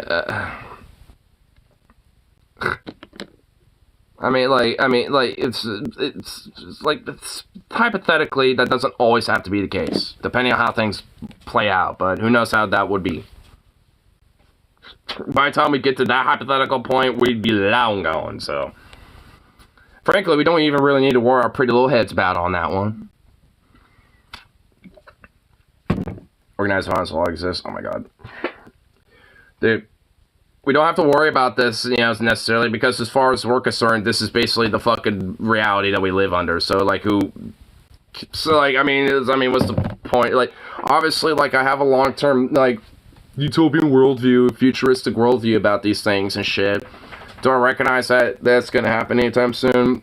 Well, obviously it's not. Like, maybe a couple things, but, like, most of my ideas, yeah, fuck no. Like, a lot of my, you know, especially more, like, futuristic ideas, sure, shit ain't going to be happening anytime soon. But that's not really the point.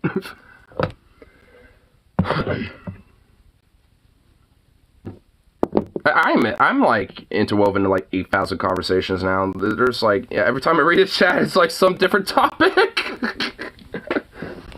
Hold on, I need to like, you know, go back here. Hold up. Matt Doom, Paul's sister is fucking scaring me, bro. Like it wasn't even a horror movie. What with Lynch's doing? I mean, we're creating timelines. We are kind of creating some timelines. Yeah, dude, yeah, honestly, that's another thing that I liked about David Lynch's Dune, is that, like, Paul's sister is legitimately kind of freaky. Like, I mean, she is a little kind of disturbing, honestly, and I kind of like that. I kind of like that she, you know, isn't necessarily just, like, this innocent, you know, like, girl, you know, on the surface. She actually is a little, like, you know, she kind of, you know, you could just, like, look at her and just be like, oh, you're like, oh, fuck. It's like, okay, don't fuck with her. That was an ambitious movie. I mean, you could tell, dude. I mean, honestly, like, the first chunk of David Lynch's Dune, like, it kind of felt like, you know, nicely, you know, like, plotted out for a bit. But near the last half of it, it kind of felt like a speed run. And you could tell because, it was, you know, there obviously was a lot of ambition to make it, like, a really big, impactful type of movie. Watched 2008 miniseries and she assassinated the Emperor with her voice. Oh my god. Makes him slice his own throat. Damn. Yeah, she is a dark, freaky, creepy character. Her hooking up with Duncan later in the book says me raising a brow. Well, yeah, that's...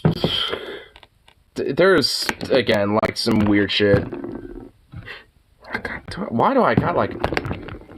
Fucking... Ugh, something's itching my nose up a goddamn storm. Bruh. You know what? I'm just gonna have to... I'm doing this because I gotta dig for some fucking gold or something. Because holy shit.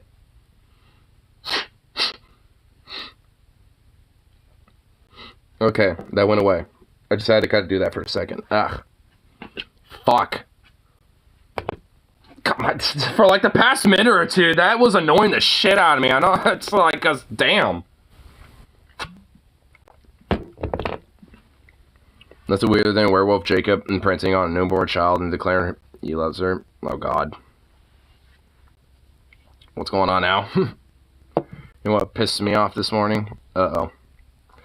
Honestly, you know what kind of pissed me off a little bit is TriMet, our local transit.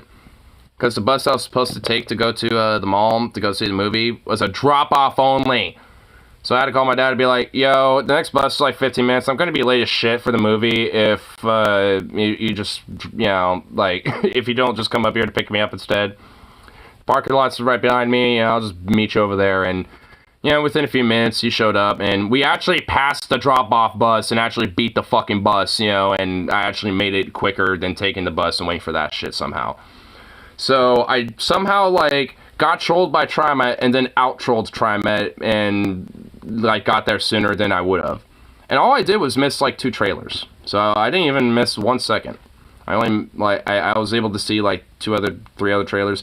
Actually, like, there's this movie that I'm actually kind of curious on checking out called, I think it's called Gran Turismo. It's basically about, like, you know, these kids that, you know, play, like, the, you know, Gran Turismo, like, video car games and shit. And had a chance to legit, like, actually potentially be race car drivers. And it's basically a movie about one of them, you know, that essentially became, like, one of the better racers and shit. And it kind of got me interested. I was like, I'm not even really into, like, racing and shit like that, but just the whole fact that, like, you know, some gamer bro basically, like, kind of did a fuck you to this whole, like, oh, gamers are lazy, do nothing. It's kind of like, you know, honestly, just that alone is kind of making me like, okay. It's like, oh, you got, like, this gamer that basically sits on their ass all day and they expect him to drive a car. It's like, well, bet, bitch. I mean, it's basically like that, the movie. And it's like, alright, yeah, I can dig it. Gamers can fucking, you know, flex on you. So gamers are capable of doing shit. You ever wake up right before the shit's about to go down, part of a dream? Oh, dude, that's happened every now and then. Yeah, I get that shit sometimes. Where shit's about to go down. Like, some of more distinctive memories of dreams that I, you know, like, know of. Like, I know of a few of them. And yeah, like, every time shit's really about to go down, I wake up. And it's like, fuck. It's like, can we not? Care show me a meme. Said you were a gamer girl. No, I said I was a gamer girl. I said I was a gamer girl. Damn. I was fighting an evil doppelganger myself, hunting him in my old house. I hit a lump of sheets on my bed. I thought it was him, but it wasn't. Then I looked out the window. I saw the motherfucker sitting on the driveway, and it was fucking on. Then my alarm went off, and I wanted to know what happened next. Like, I was ready to get out. Damn. Dude, you saw him out there. He was, like, standing there, like, waiting. It's like, we're about ready to draw. You'd fuck yourself if you got the chance. Eh. I mean, yeah, sure, but, I mean, it's just, like, I'd rather just, like, use them for, like, use my, like, clone to just, like, do other shit for me. So I could just do nothing. And just be like, yeah, alright.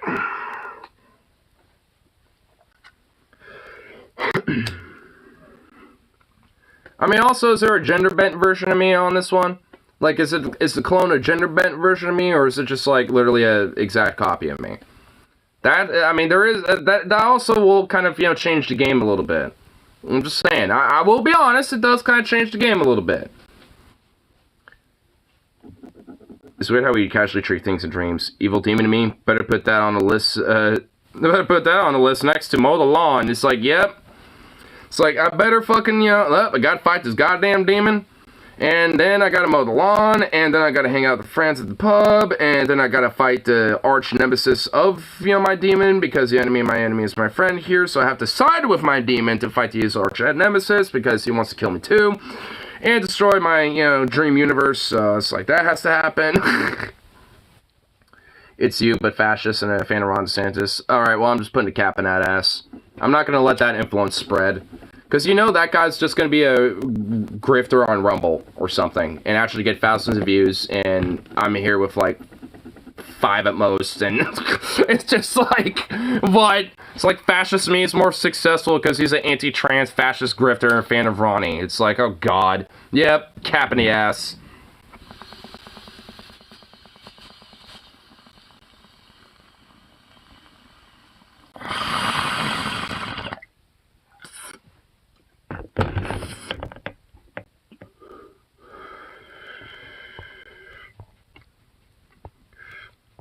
Gotta put a cap in ass.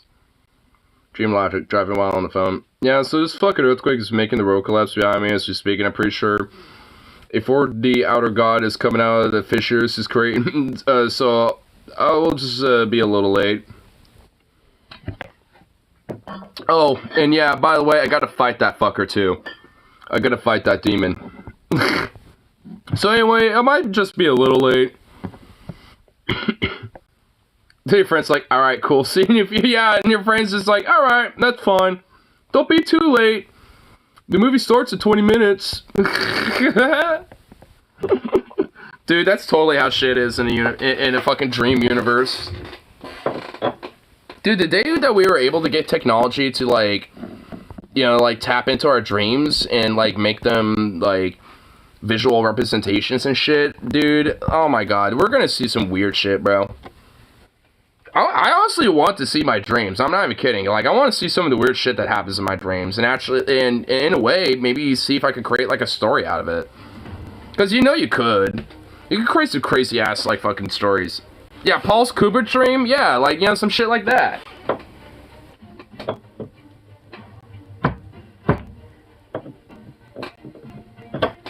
Come on.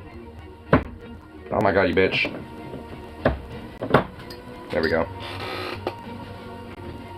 I have a basis story off a dream. Dude, I have kind of like 2 dreams that aren't really connected, but I feel like could be. Like, I've told the dreams. One of them was like, you know, when I was in Texas. Actually, funny enough, both of them when I was in Texas. But one of them was, I feel like maybe that's why they're connected. But one of them was like, you know, I was, you know, the TLDR version is like, I wake up in the dream and I look outside and there's literally like a gigantic silhouette of like some sort of a, you know, like colony carrier fucking alien vessel, and there's like, you know, a bunch of, you know, like from the dust cloud, like explosion of like, you know, the rocket, you know, just like it, you know, landing and shit, got all the dust and everything just like, just bellowing everywhere. And, you know, with that, you kind of get these silhouettes of, like, multiple different sized ships from, like, what I'm assuming is, like, transport shit, bombers, fighter, all sorts of stuff. And, you know, and just, like, and maybe drone craft of sorts and shit. And once I actually start seeing the details of everything and actually seeing what the fuck everything really is and what's going on, I wake up to the smell of bacon. And then the second dream... is, like, I guess, fast forward where I was, like, cryogenically frozen after, you know, I guess a World of Worlds, event happened, I'm assuming. Which is why I feel like maybe connected.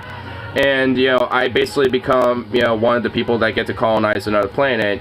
And that dream was literally just me, literally, like, looking at the cosmos and different galaxies and nebulas and all sorts of shit as we travel, you know, and basically loading up on the transport to go into the fucking, you know, planet's surface. And, you know, and once, like, the, you know, the bay opens, like, and, you know, that bright light, you know, from the sun, you know, it's like, oh shit, you know, because you're in a dim fucking, you know, interior. Like, as soon as I start seeing the details of the fucking planet, I wake up. And that was due to my alarm. And I was like, fuck! It's like my brain was about to develop, like, you know, a crazy, like, you know, extraterrestrial planet that we're all, like, landing on. And before that even happened, I woke up. Bullshit, bro. I think I mentioned in a dream my family being super casual about a ghost haunting or dream mansion. Yeah, I do, like, dude, there's honestly another, like, there's a few dreams where, honestly, there's just, like, shit, yeah, it's just super casual. I don't know what it is about dreams just being, like, super casual with shit like that, but they just honestly are. It smells like there's fresh rain on the ground outside. I had the door open, so I think some of the breeze coming in is bringing that fresh, like, rain smell. I love that smell. The smell of, like, you know, rain that's just freshly coming down on the ground. That's a good smell. Like, in a dream, I was warming them, and they were basically like, yeah, so? Yeah, like, we know. Like, we've been, you know, having our own ways to deal with that. Like, you don't have to tell us. Did you feel that, Ignar? Feel what? The cracking in of that ass?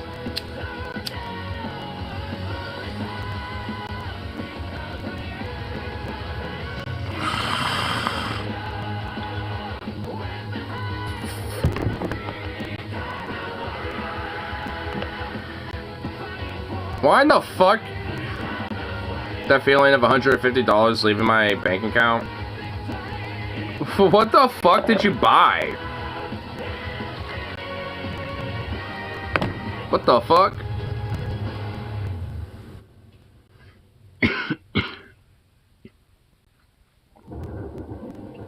How? What?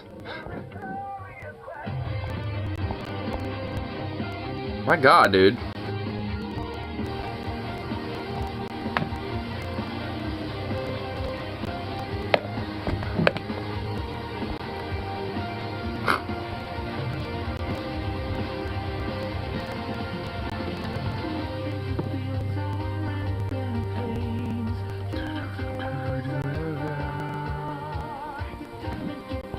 I should kind of want to pull some stuff to check out, huh?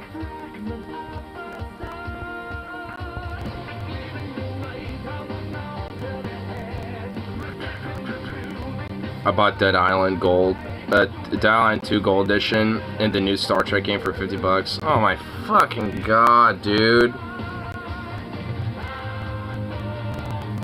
Bruh. Bruh. Just buy one or the other. Oh my god. Bruh.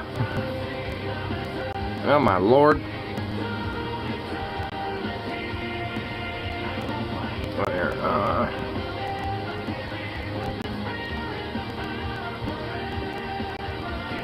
Got this too, I want to react to the whole thing.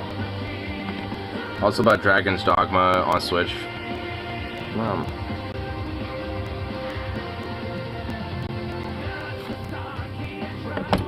Bruh. Someone needs to take some of that from you. Like, oh my god. Holy shit.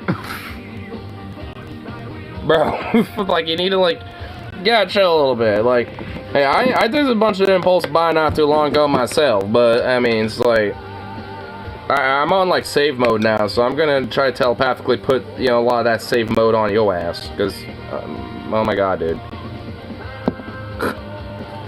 Bruh. I don't save. Well, that's probably is why you struggle a lot, just saying. I mean, it's like, I mean, I do too, but you wanna know what helps me not so much? Saving up sometimes. Because, honestly, there's a lot of things I could be doing some impulse buying myself, you know, but I don't, because I need the money. Can't afford to save. But, what? No, yeah, you can. If you can afford to be, like, you know, spending $150 on Vidya, then you can easily afford to save $150 for, like, you know, extra necessities and shit, like extra food. Gotta consume. Yeah, food! Sustenance!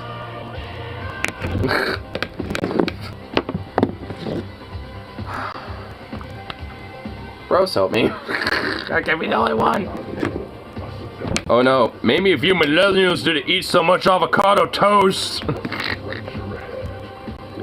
I mean, I will admit, I mean, there is at least a little point. It's like if you can afford, you know, like to spend 150 on some video, you can save 150 at the same time. I mean, that doesn't mean obviously, you know, like you know, saving up ain't gonna be tough or this and that, whatever the fuck. I mean, I'm not saying like just punch that back, bitch, that's just fuck figure that. Like, I ain't gonna go for that fucking gumption. But I mean, it does legit help, especially when it comes to like more bigger expenditures that need to be had. I mean, like, especially when it comes to things like bills and shit.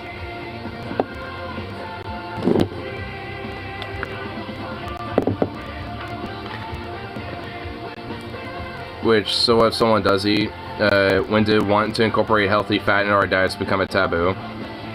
And also, yeah, I mean, there's kind of that too. It's like, oh, you spend so much money on different food and stuff. And it's like, oh yeah, because I spend more money on healthier food, so that is a bad thing. Like, I have gotten that too. Like, I'll go to like, you know, different places or buy food and buy groceries, and I'm going out of my way to honestly buy more healthier options and shit, or try to buy things that honestly are better. And thus, because of that, are going to, you know, be more expensive. I've had my mom and like have even my dad be like, why are you spending so much, you know, at the grocery store? And I'm like, what the fuck do you mean? I'm not like going out of my way splurging. I'm just like getting stuff I normally get, but it's not my fault. Fucking, you know, like inflation is all shitty and companies want to price gouge and use that as an excuse. I mean, it's just like shit. Ramen and wet paper, pretty much. And highly processed foods, and you know, by McDonald's and shit.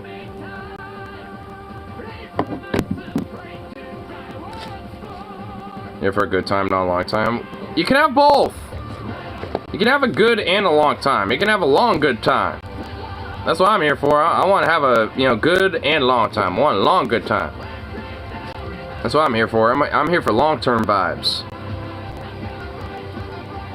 I ain't here for like the short-term burnout. I ain't here to burn out. I ain't here to burn out on a nice little big old gigantic gas fire, then just like get exhumed out in like 2 minutes. Oh hell no! I'm gonna be roaring fucking wildfire, bruh. Gonna be the roaring wildfire.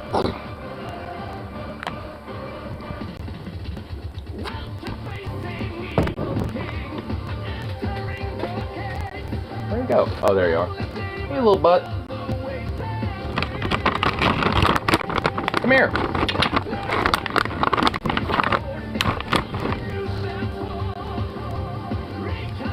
I'm essentially a hedonist. So am I. I'm also a hedonist. Come here. Doggo. Doggo. Get it. Get it. You fuck, quit staring at it and go grab it. Yeah, that's what I thought. Come here. Come here. Bubby. Ah! Hey! Chill out. Chill. Oh, look at you. You're so sweet. You're such a fluffy. Oh. You're such a sweet boy. Ah! What the heck? You're assaulting me with your paw. Just give me... That's not...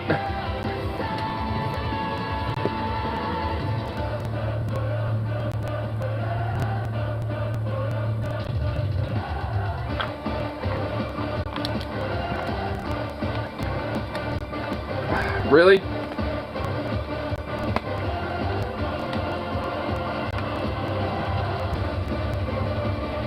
Okay, he didn't spill anything. Who's a sweet boy?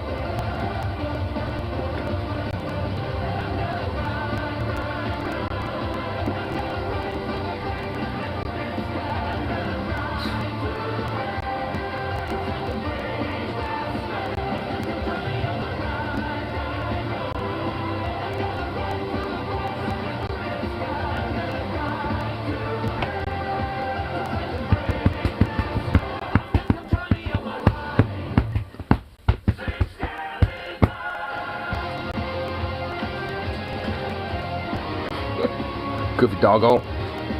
50 bucks for chicken, another 50 for it. So, 250.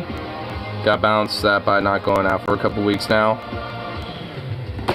You could have balanced that out by buying the Star Trek game and leaving it at that, and then use the 100 bucks, you know, for the rest of the 2 weeks.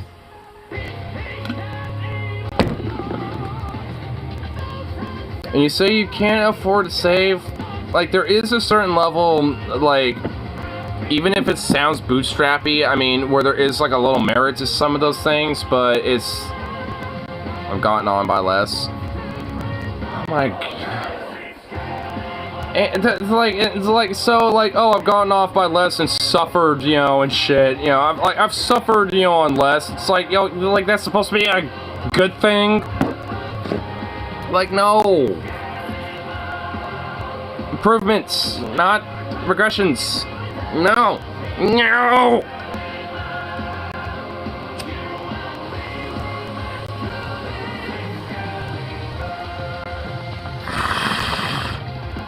Water, literally water. My dude. My bro. My guy. You could do a little good trouble to fucking figure some shit out if you really need to. I do. Suffocate a bottle of water. That doesn't sustain you outside of hydrating you. And you can also overhydrate yourself. That is a thing. And also, like I said, you can do some good trouble. Join your mama or your dad on grocery shopping. Well, not really stepdad anymore, but you know, join your mom on grocery shopping. Have a hoodie with you, and I don't know. I don't think that's physically or mentally a good idea. Yeah, I mean, seriously. Literal assload of ramen. Okay, so you got ramen. Do you at least have some shit like eggs and stuff? Because you can easily make an egg. Like, you want to know what I do for ramen? I just make ramen how it is. But I also usually add like some salt and pepper, maybe garlic powder. And then I add a sunny side up on that bitch. I'll cut up, a lot of the whites, you mix that in there, and then I take that, egg yolk and put it on top, and then I cut it right up, so all that yolk, the bottom of it and the surrounding, yellow is solid, but the interior is still nice and creamy and liquidy. So you cut that open, and then that kind of falls in with the rest of the ramen, and stir all that up. Oh my god, fucking fire, dude. Adding just even an egg to, just one egg to some ramen just makes it phenomenal. Don't like eggs? What the fuck is wrong with you? You don't even like tuna? Dude, oh my god.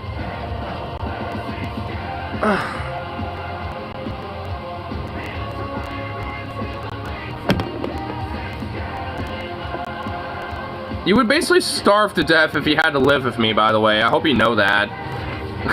Because honestly, like, I mean, dude, I would be putting so much of, dude, I put tuna in, things like mac and cheese. I put things like eggs in my fucking ramen. Dude, like, you would hate having to live with me. I used to eat that, but college made me hate those. I don't like condiments.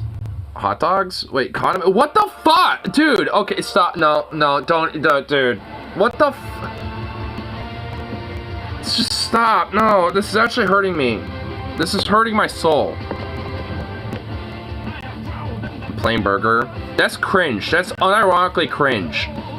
You need the pickles. You need the lettuce. You need the onion. You need you need the fucking fixins. You need the fixins.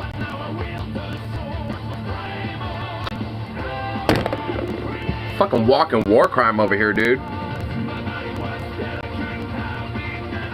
Right back, one matter, whoa. If you have to say matter, we all just stick together, whoa. I'm the master of the universe, whoa. And the race is getting better, whoa. Bacon and cheese? Well, at least there's fucking bacon. Fucking war crime, fucking embodiment over here.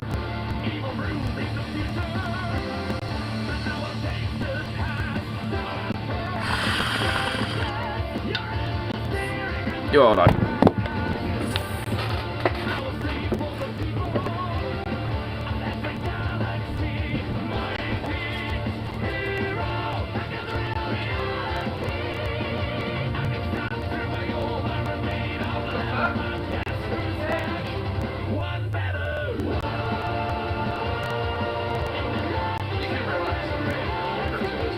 Sir, I'm like third down, and you were like, what, not even cracking the fuck? I bought the 12 for all of us, and you're over there just... me?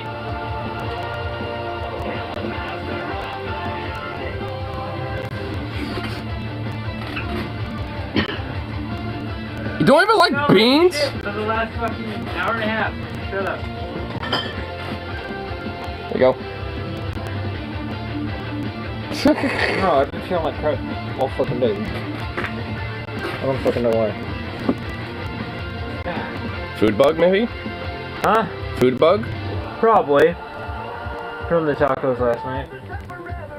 Yeah, I haven't been feeling 100%, but I've been alright for the most part. I mean... I've taken like 5 shits within the last fucking hour. Oh my god. And it's every time, literally, every time we've had fucking Taco Bell. Well, maybe we should probably stop. I mean, I handle it fine because I had like 10 of them. Yeah. So I handle that shit like a fucking Terminator. Yeah, you're gonna have to like pop that. I want to go grab my keys. Wait, wouldn't this be able to? Is it? No, it's not right. I need my keys. I've just been smacking them on the edge of this and. Fuck you. Smack it, I break. Doggo! Doggo! Loaf of white rice, but Spanish or other flavored rices are good. You know, white rice can be fried, right? Like, you know, you can have different types of fried rice where you can flavor that up. White rice can be Dude, Rice. Venomous could, like, literally a walking war crime when it comes to food. Hey! Get out of there! White rice is good in sushi. Fuck yeah. White rice comes with shit too. Dude, you want to see how much of a walking war crime Venom is? Doesn't like condiments. Doesn't like tuna. Doesn't like eggs. Doesn't like beans. What's wrong with him? Notoriously stubborn about food. Dude, there's like... He doesn't like quesadillas. You don't like quesadillas! Neither do I. I mean, I'm not a fan of plain quesadillas, but put some beef and some other shit in there. Dude, that shit good. Yeah, Portland's known... You want to show him war crimes? Let's see what I bought you. No tuna, eggs, or beans? Yeah. Dude, like, Portland's known for the food scene, so it's like, if you basically are just like, yeah, I don't want any food besides, like, ramen, like, what the fuck? Tell him what I got you. What? Your food that's in the fucking kitchen that I bought you. Some chow mein and, like, some soup.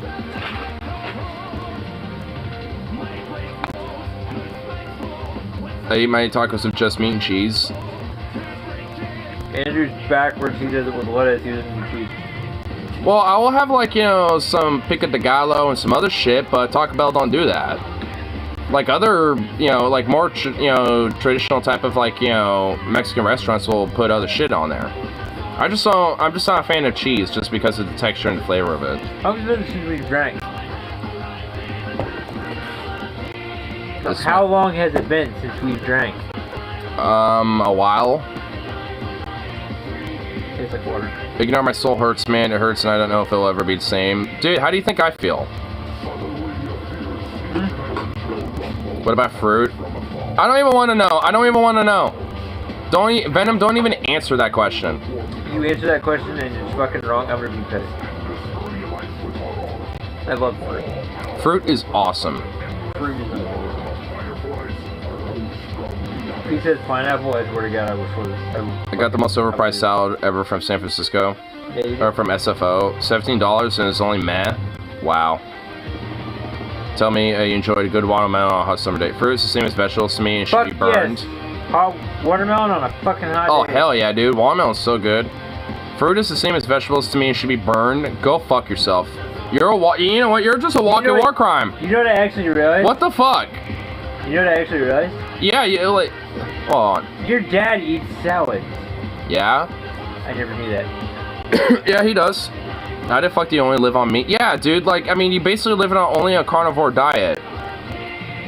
Like, I mean, you do realize that that's not healthy. That really is legitimately just not good, bro. You gotta have vegetables. Yeah, you gotta at least have some, dude, dude, I'm not, like, you know, a fan of veggies, but I love onions, carrots are good, celery's great, scallops are good, like, dude, I mean... We love our meat, but we still fucking eat. I love my meat, dude. I am a man of my meat. I love fucking some beef. I love me some chicken. I love me some pork. I love me some meat, dude. I'm a meat eater, for sure. But you gotta have some fruits in there. A texture thing. Okay, this isn't all just a texture thing, I feel like, because, like, fruits and vegetables all have different textures going on. Kale's good. I don't like broccoli. I'm not a fan. Kale's fucking amazing. Dude, kale's amazing. Especially when you go to Olive Garden and get the soup with kale in it. Oh, yeah. I know what you mean. Soup with good Sunday. Yeah, yeah, like, see, here's, like, some stuff I don't like. Like, I don't like broccoli, I don't like, peas or green beans, personally. I'm not really a big fan of, what is it? So you don't like broccoli, but do you like cauliflower? Cauliflower's okay. It's not my favorite thing. So how have you had broccoli, just raw? No, I just don't like the flavor of broccoli. Like, I mean, it's not the texture, it's the flavor. Like, it's the flavor of it's not good to me. Oh, I could change that thing. You have to see it in the water and it's really fucking good. I've had it like that, and I'm not a fan of it either there. I mean, I'm not a big fan of broccoli. Even broccoli and cheese? You know I'm not gonna eat that. I'm not a fan of that. What, broccoli and cheese? I'm not going to eat that. I already know. Broccoli and cheese is fucking dank. I'm super hyper picky about cheese. Like, I am notorious about not being a fan of cheese. Outside of very certain type of cheeses. And even then, I only want it... What? And even then, I only want cheese as kind of like a compliment, you not... are fucking weird. I am weird. Like, I mean, for me, a lot of that is at least a texture thing. I mean... Well, I mean, the texture thing with you is, I mean, when we go to Taco Bell, you're like, no cheese. I'm just like, what the fuck? But you know how I feel about that. Because I'm lactose intolerant. Well, yeah, so it's whatever. The only food I don't like is salmon that is smoked. I'm like a hipster when it comes to food. I'll eat almost anything. I'm kind of the same way. Did he literally just say fucking smoked salmon he doesn't fucking like? That isn't smoked. He likes, that's Rip City. He likes salmon that is smoked. Oh, I love smoked salmon. Oh. Smoked salmon is fucking phenomenal. And halibut. Oh. Halibut is to die for. Rip, do you like fucking halibut? I can't see the live chat when I'm on your fucking, when I'm on your stream. I like smoked salmon. I can't stand baked or broiled salmon. What about halibut? He likes halibut. I don't like seafood at all, so just me reject. So? What up, dog? I think you should go wash his blankets. What? I said I think you should wash his blanket. Because I'm pretty sure I know which one you're giving him. I'm gonna give him a blanket? He's gonna be on your fucking blankets that I'm giving you. True. Damn, Van's like the most picky person ever. Like, what the fuck is the diet of only a select few meats? Dude, I don't fucking know, bro. Well, you can't really fucking... You can't have a well-balanced diet if you just eat nothing but meat. And you need to shut up! You're fine! Damn, dog. Venom, how do you know that way it was, Venom? No. Dog is surprisingly not as bad as you think. What the fuck? Yeah, how do you know that? Venom, why do you know that?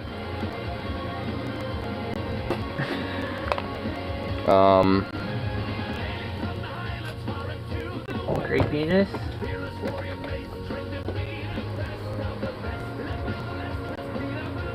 Doggo, you're wagging that tail, and I know you're amping up for another bark.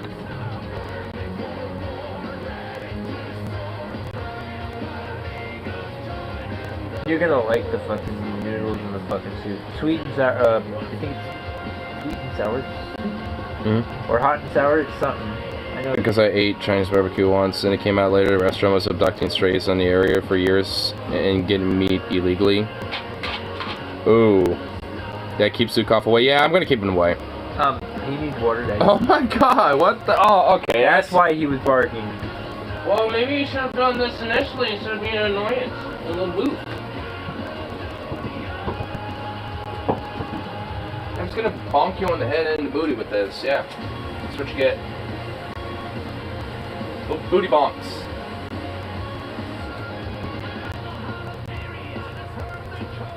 There you go. Do you want food too?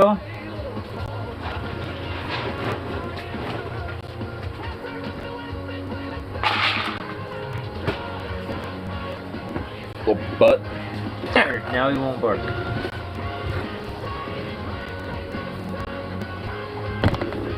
Goofy dog. Tyler would eat anything besides... Yeah, Metal T. Dude, he's kind of weird about vegan shit. Because, like, I mean, honestly... I won't eat anything vegan. Honestly, I've had tofu? I mean, yeah, this... I've had some stuff that's, you know, vegan-based just because it just simply doesn't have meat in it. And, honestly, it's not bad. It's just literally just, like... You had hot and sour soup, right? Yeah, It's got tofu in it, right? I know that. Yeah. That's the only time I've had it. Well, that's more like vegetarian based, I think. But, you know, I've had some stuff that's vegan, and honestly, like, some vegan dishes are honestly pretty good, because it's basically just stuff that doesn't have animal product in it. That's basically the only thing. Like, I mean, I've had some that aren't really that bad, so, I mean, I don't know. Vegan food can be really good. I love spicy black bean burgers. I haven't had that. But them vegan hot dogs taste like burnt plastic. I've had those. I've had like the meat vegan alternative things. I've just only had stuff that's just like vegan by nature just because it doesn't have animal products in it. That would be weird. Vegan hot dogs? Yeah, I mean... That's where I draw the line. Yeah, I'd draw the line on that too. I have to draw a line on stuff that... If it tries to be like meat, no. The vegan mozzarella sticks at the Kitten Club are good, but overpriced. I've also tried vegan jerky, and it tastes nothing like jerky. No, because there's no fucking... Well, yeah, I mean, see, that's... Yeah, I haven't tried shit like that.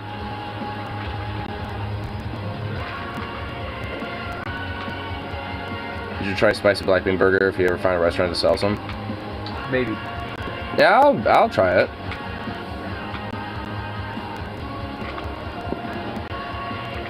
I might. There's like no taste to this.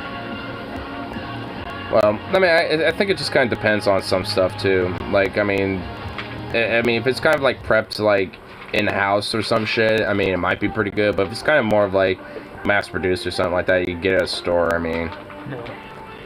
But even then, sometimes I mean, I don't know. I mean, I'm sure it varies. BK is Jack into crack status, only decent if you're out of options. Dude, Burger King's shit, honestly. I can't have any three of them. I can't have any three of them. Ugh. Used to, key phrase, yeah. I can't. They make me sick. Oh yeah, I mean, I wouldn't. I don't eat that shit. McDonald's has been asked in my experience, I don't like their food. The only thing that I like is their fries. That's pretty much it.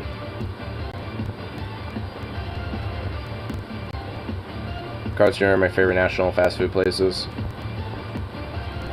Yeah, for me, it'll have to be like Taco Bell or... I mean, honestly, you know... I mean, yeah, Carl's Jr. or Wendy's, in my opinion.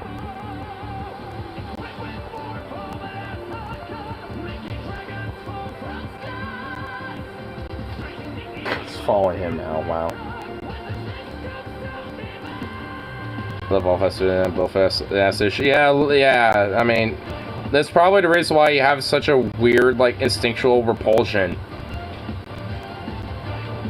Wendell's is alright. I think you just need a higher standard. Yeah, I mean, seriously, like, get some better standards and shit. No, I'm gonna scare you. What? I can't have Wendy's, Burger King, Carl's Jr., Jack in the Box, or McDonald's. That ain't gonna really scare me. I mean, all in all, I don't really go. I can't have any of them. I mean, I guess if I know. I have them, I immediately get sick. Well, hey, I guess it works better for me, because, I mean, I don't like going to those places either, because they usually feel the same way. Never talk about like that. Well, I mean, even then, you still get the shits. Not as bad. Like, literally, if I eat Hey, McDonald's, you know, not as bad. if I eat McDonald's, my stomach literally starts turning knots. Ooh.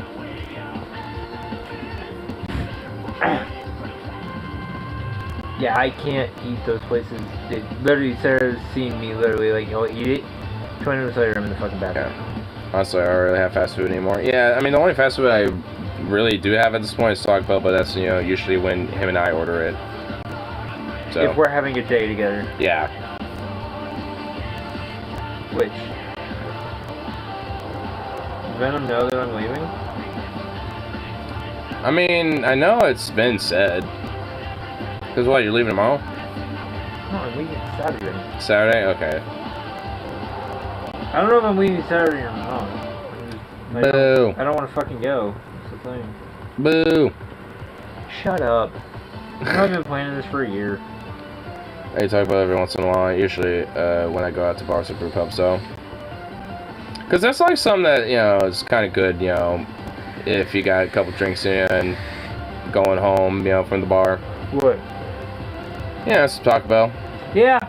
Yeah.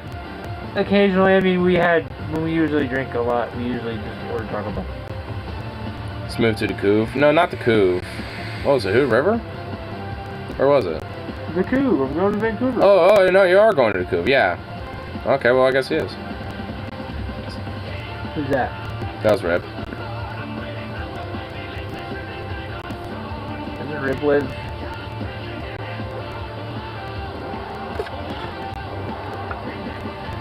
I'm so fucking out of it today. First moved to a shack down by the river. Well, he's moved to Vancouver. No, living in a van down by the river. See if Rip figures out what that is. Pap's shack isn't available. Yeah, it ain't available right now. Oh my god. What? YouTube recommended me something that I did not know existed. What? There's a funny pirate band. It's not Ailstorm. It's another one called Rum Ahoy. They literally have a song called Harambe the Pirate Girl. Oh my fucking god, I gotta watch this. Holy shit. We gotta, like, watch and listen to this. The Pirate Gorilla Lamawa, dude. What the fuck? Yo, dude, we're alright, we gotta listen to this song. And, like, dude, yeah, what? This is why I love Napalm Records. They always have, like, some random weird band like this, and it's just great. Harambe! Alright, I love it already. Dude, what the fuck? Is it just a lyric video? I guess it is a lyric video. The world used to make sense before they killed that gorilla. True!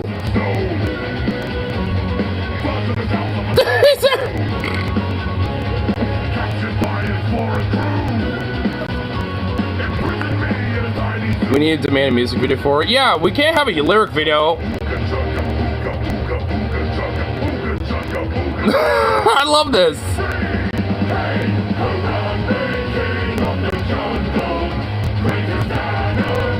Dude, this is the theme for Harambe now. Official Harambe theme. I don't care what anyone says, this is the official Harambe theme.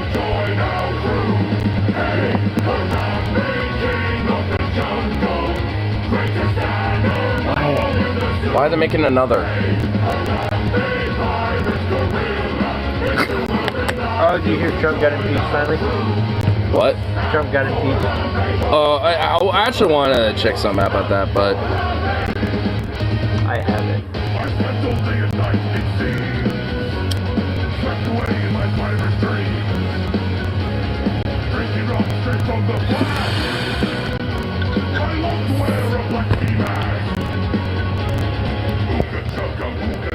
Venom needs to sign at least the Pap Shack after Arthur moves out. I actually would ironically do that for him. I'd be okay with that. Venom just like lives in the shack.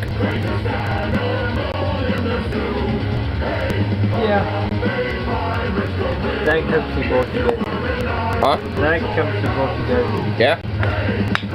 That'd work.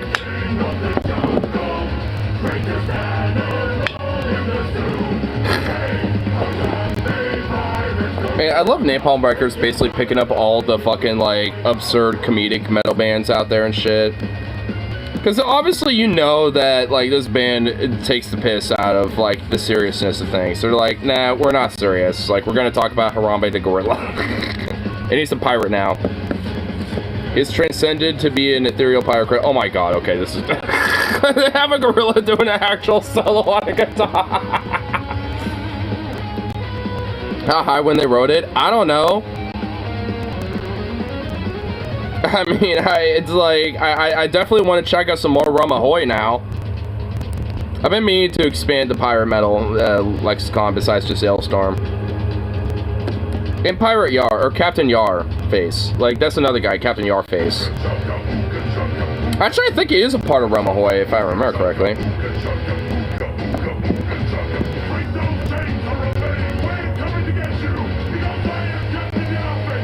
Yeah, it is. Yeah, Captain Yar face is a part of this band.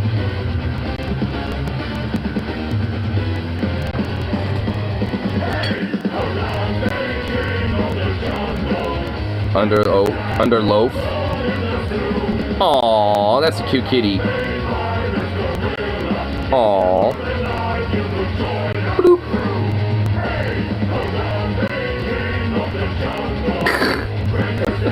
All right, this song is great. It's great just for the meme factor. The meme factor of it alone. It wasn't meant to be anything else but just like a meme factor. Looks out for Harambe.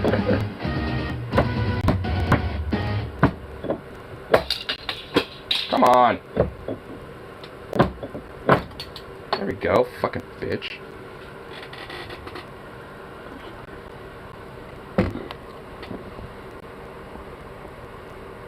Huh? Do not.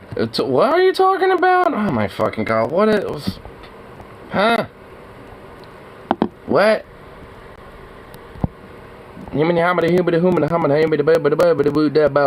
Yeah, what? Yeah, what? Did I miss something here? Yeah.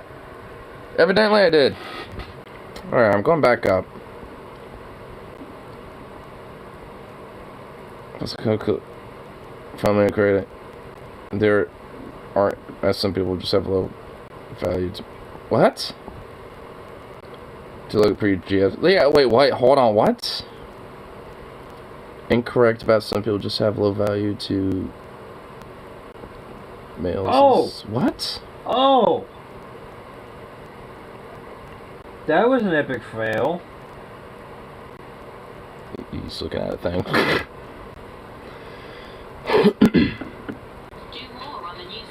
I support shop on. Huskyverse. That was an epic fail. You gotta see, it's fucking cool. It's getting to pre-GF's ass with Logan. Well, dude, Logan's honestly getting to like some Steven Crowder shit a little bit. Like, not entirely, but at least partially in some parts of like, you know, him moving into the new townhouse he's gonna move into and shit. It's basically in case like him and his girlfriend have like a tussle or an argument. It's basically so she can't exactly like run away, essentially. Andrew, epic fail. Wait, so what's this? Epic fail. So he's doing some turnouts and shit.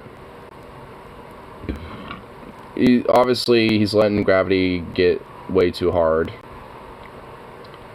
He's gonna flip. Yeah, right there. Yeah. Epic fail. I saw that coming.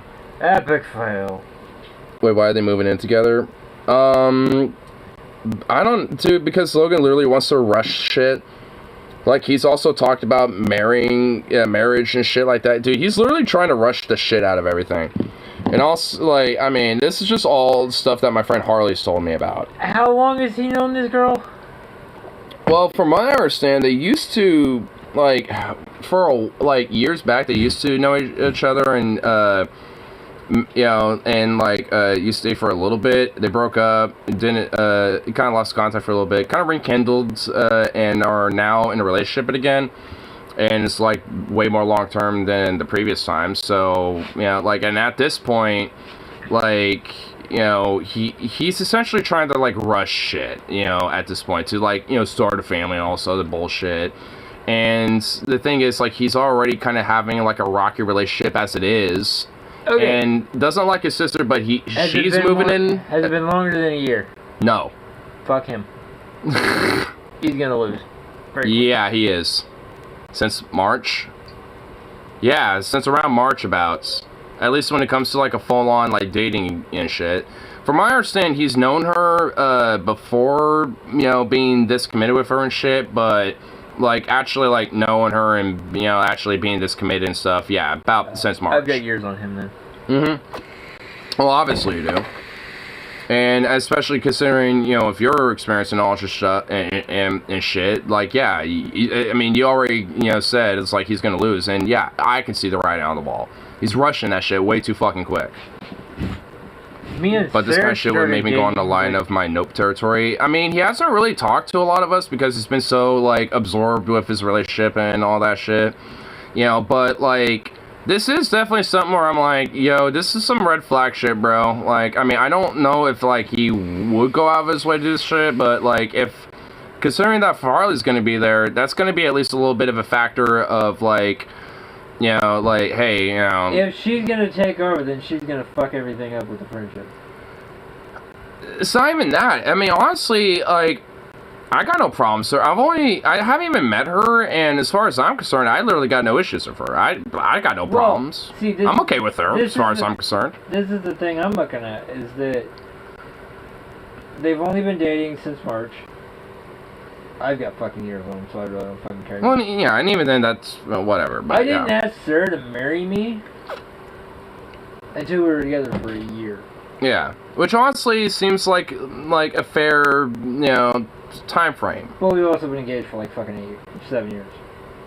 Yeah, but, you know, but the thing is, like, that's, you know, I mean, we've time had frame. our breakups, but I mean, those were on her, not me. Sure. I mean, she broke up with me twice. Twice or 3 times. But she's always realized that she fucked up.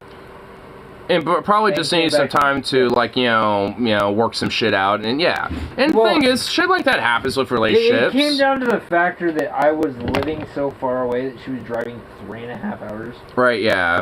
And it probably added some stress financially, too, especially with things like gas and shit like that, you know. Yeah. Well, it was coming down to the fact that I never fucking had a job. Yeah. I never had a steady, stable type, yeah. I'm sure there was other factors and stuff, too. That's what she, when we were talking about getting my car, we were going to get her car down to at least $7,000. And when we got her car down to $7,000, we were going to go get a car for me. Mm-hmm. Well, car accident, fucking demolished all that shit.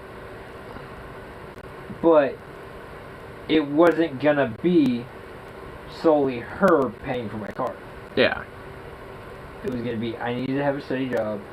I need to be able to make a paycheck. Yeah. I need to be able to make enough to pay for my insurance. Pay for, you know, to self-sustain and shit. Yeah, so that's what I was doing. I started at Safeway at the gas station, $17 an hour, perfect fucking amount of pay. Got my car, it was actually going to be my birthday present, but that fucking didn't happen. So we got the car. When did we get my car? Soaked up last year. I know it was in December. Actually, no, it was the 4th of December. 4th of December we got my car. It was a little bit after my birthday. Got my car. It's almost 2 years ago, about. No. Oh, wait, this is like no, this is like way, last year. Okay. Yeah. This was December of last year. Did you hear the Supreme Court is having a surprise and winning vote, right? Yeah, I heard something about that. We'll get into some of these things I've been wanting to, but here, on one. But yeah, I've been waiting for a car since I got my fucking license. Yeah. Since 2019. I was waiting to get a car. Fucking hoping and dreaming. Didn't get it until last year. Yeah. So. Gonna miss it. Back to the grind. Yeah. Well, yeah, I'll definitely get a chance to react to that at some point here. What? Oh, there's some Supreme Court ruling that happened. I don't know much about it. I just know there's some that happened that it was actually kind of like a W on the Supreme Court's case. Or at least on the Supreme Court's part, so, but... It's not on 114, is it? Well, this is the federal Supreme Court. This isn't like a state thing. This is like the national level. The state one's still fucking... They had fucking 3 days of fucking trials. For the fucking... Oh, they actually have finally put that to fucking trial? You know what? Yeah, you know what? Yeah, let me... I kind of... You know, since you mentioned it, here, let me actually... You have to look that up, because that pertains to you. Well, yeah. In case you want to get another gun. Well, more or less just magazine capacity, because, like, I mean, you know, I can easily get a... This is the thing, if once 114 goes into law, if they do pass it, you won't be able to find 30-round mags anywhere. It's not even just 30, but, like, literally anything that is like, 10 plus. Yeah. Unless you're out of state. Yeah. There's not really anything new, at least for articles. Like, the most recent thing I could find is January 11th, and that's just because of the fucking Lutheran Christian organization that is lobbying this. So I'm honestly partly against this. We have a Christian, like, religious organization that is literally lobbying this. We have, like, religion trying to push part of this. They're fucking trying to push their shit. At least in some part. It's like, I mean, aren't we supposed to be secular in this case? No. What's secular? They don't fucking know what that is. Well, yeah, I mean, churches, I mean, they are tax exempt and have pretty much, like, legal jurisdiction to lobby, you know, governments and, you know, politicians and shit. Almost.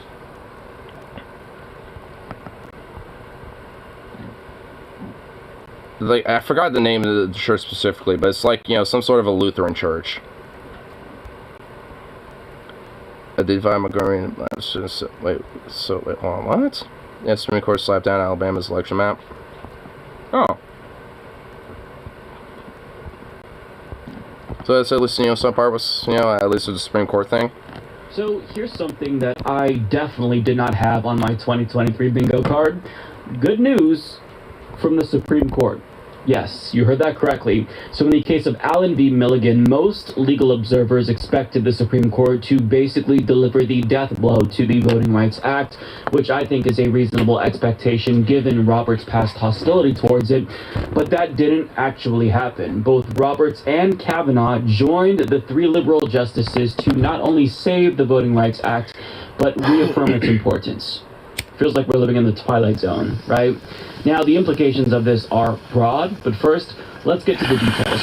So after the 2020 census, Alabama Republicans redrew their state's electoral map in a way that Vedib, this pertains to you. You're a betcha this. Diluted the power of black voters. And as HuffPost explains, the case came about after Alabama Republicans who dominate the state's politics drew a new congressional map that cracked the black community across the historic Black Belt, named for its soil, splitting the predominantly black city of Montgomery into 3 majority white congressional districts, while packing the rest of the state's black community into the 7th district. Now let's pause right there so I can give you some additional context. So black Americans in this state account for nearly 1/3 of the state's total population. But because of the way that Republicans redrew district lines, they only made up 1 majority district of 7. Now, to help you visualize how Republicans are able to do... Which, I mean, if you got like 1/3 of the population that's basically electorally crunched down into 1 district, that is kind of a major problem. But that, you know, I mean, especially considering that, like, Alabama unfortunately has, like, a lot of history with, you know, racism and shit, and it's just like... And you got, like, you know, these, you know, predominant, like, you know, basically loopholes, you know, that are predominant through politics and shit when it comes to things like gerrymandering, to essentially take advantage of stifling a lot of those type of voices. Because obviously they're not exactly going to be in favor of things like, you know, systemic race policy or being exactly super pro-cop, even if, you know, even if they, you know, kowtow a little bit, you know, they don't like the fact that there are critical voices, just period. You know, just, you know, in general. So it's like all these different little things that may or may not come from, you know, the black communities in Alabama and shit. They're basically trying to stifle that voice, at least on a national level and electorally via these districts. Like this. Locally. I want to show you this guide on how gerrymandering works. I'm assuming that you already saw this, but I think it's still a really useful visual aid for... Honestly, like, there's literally like 1,000 different visuals like this. Of this video. So this is a hypothetical state map. I've literally seen shit like this in high school before. With 50 precincts, 60% blue and 40% red. Now, if you were drawing up 5 districts with the goal of maximizing fairness, you would draw those lines vertically to give 3 districts to blue and 2 to red. Or if you wanted to use the majority advantage to totally diminish the minority, you could draw the lines horizontally, with blue having majority in all 5 districts. However, you can even redraw the entire map so the minority are actually in the majority in 3 of the 5 districts. So there's a lot of ways that you can use gerrymandering to decrease... Which also, this looks wonky as fuck. I mean, look at this. I mean, this obviously is a very simplistic example, but this shit is real. Like, you can literally see this type of shit on Google Maps. In fact, you want to? Yeah, let's actually do that really quick. Because honestly, like, I mean, this type of shit is, like, you can literally see this on, like, Google Maps sometimes. Like here, Google Maps, bing, bam, boom. And let's just click on a city of some sort. Here, let's just expand out of mine. Alright, here, here, we got the maps now. Let's just go to, I don't fucking know. Let's go to Utah. How about Moab, Utah, right? Let's go there. Look at this. Wait, hold on, what's this?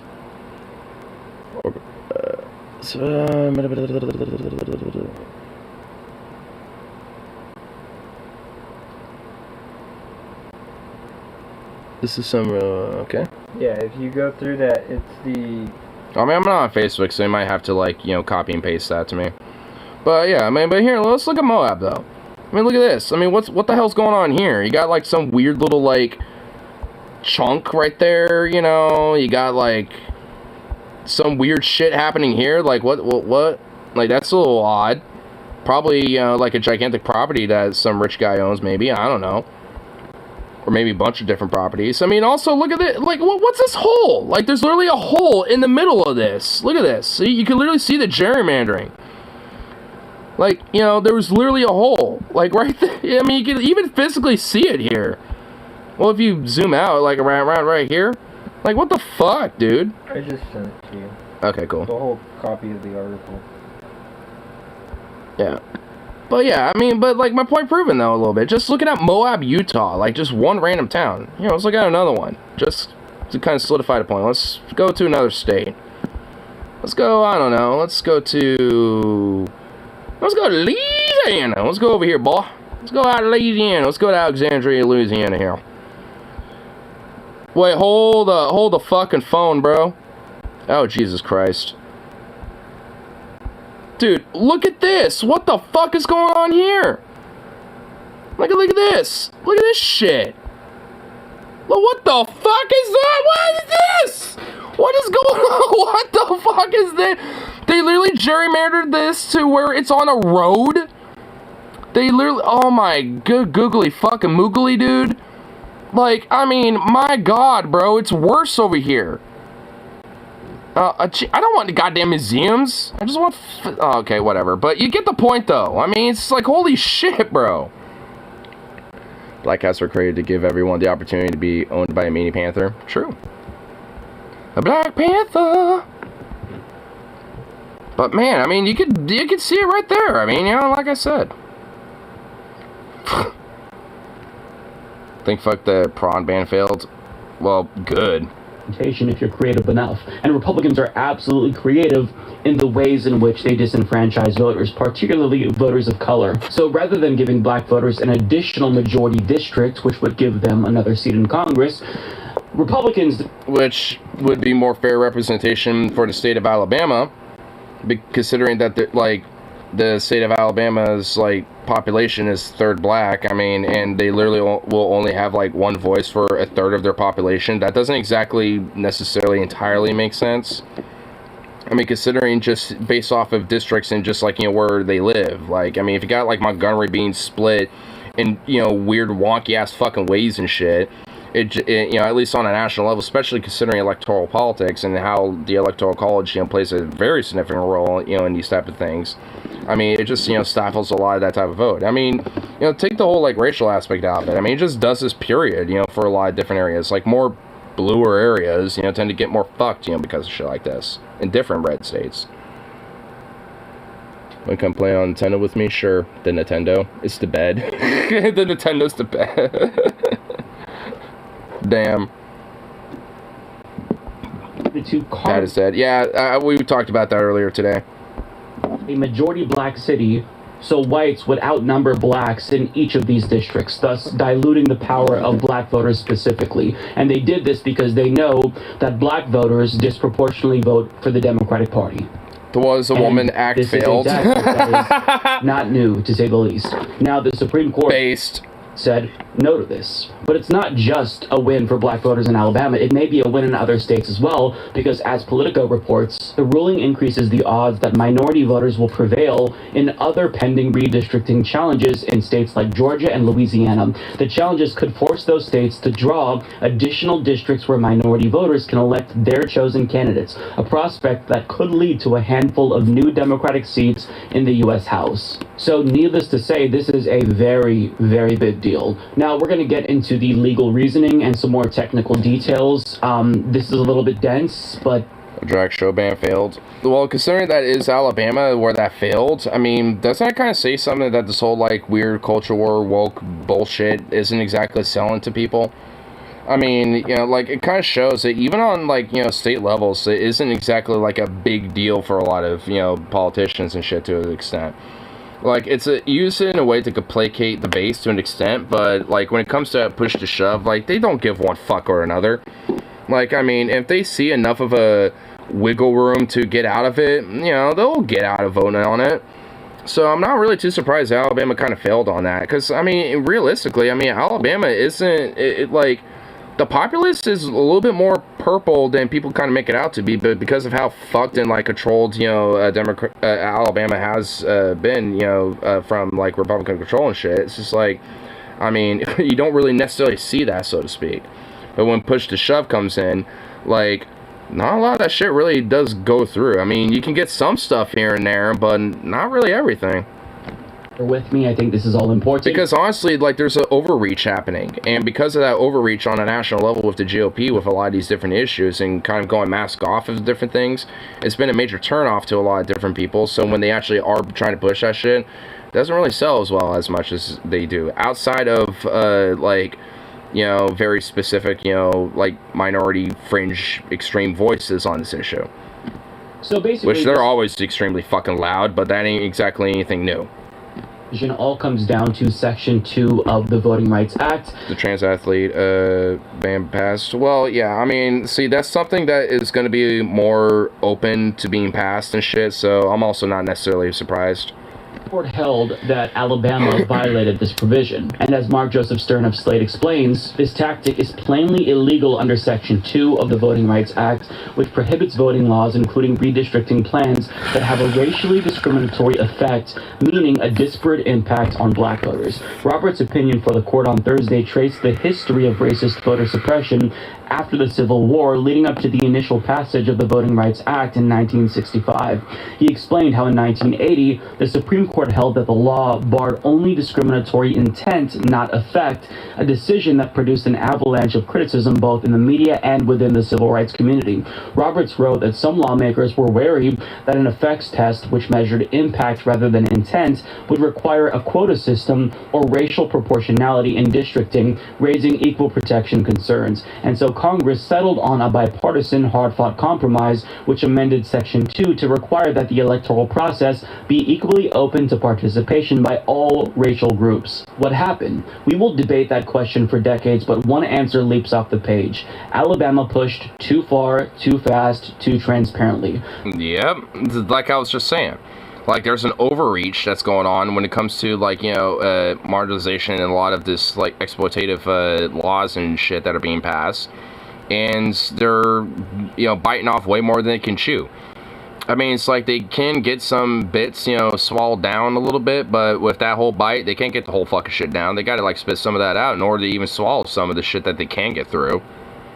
They bit too much, yeah, they bit too much. Like, they bit off way too much that they could chew. That's also what's, you know, kind of going on a little bit, and because of that, like, you know, it makes them a little bit more fringe and extreme than, you know, what the majority base probably even looks like, despite, you know, a lot of the more, you know, louder fucking extremist voices on this issue. Which, I mean, it just kind of shows how much of a glaring, you know, the issue, you know, these more extreme fringe voices really are when it comes to these type of things. Because most people aren't on that type of spectrum. Like, a lot of people, you know, when it comes to a shove, when it comes to, you know, pushing shit like this, they're gonna be like, what the fuck? Hell no, dude. Like, what?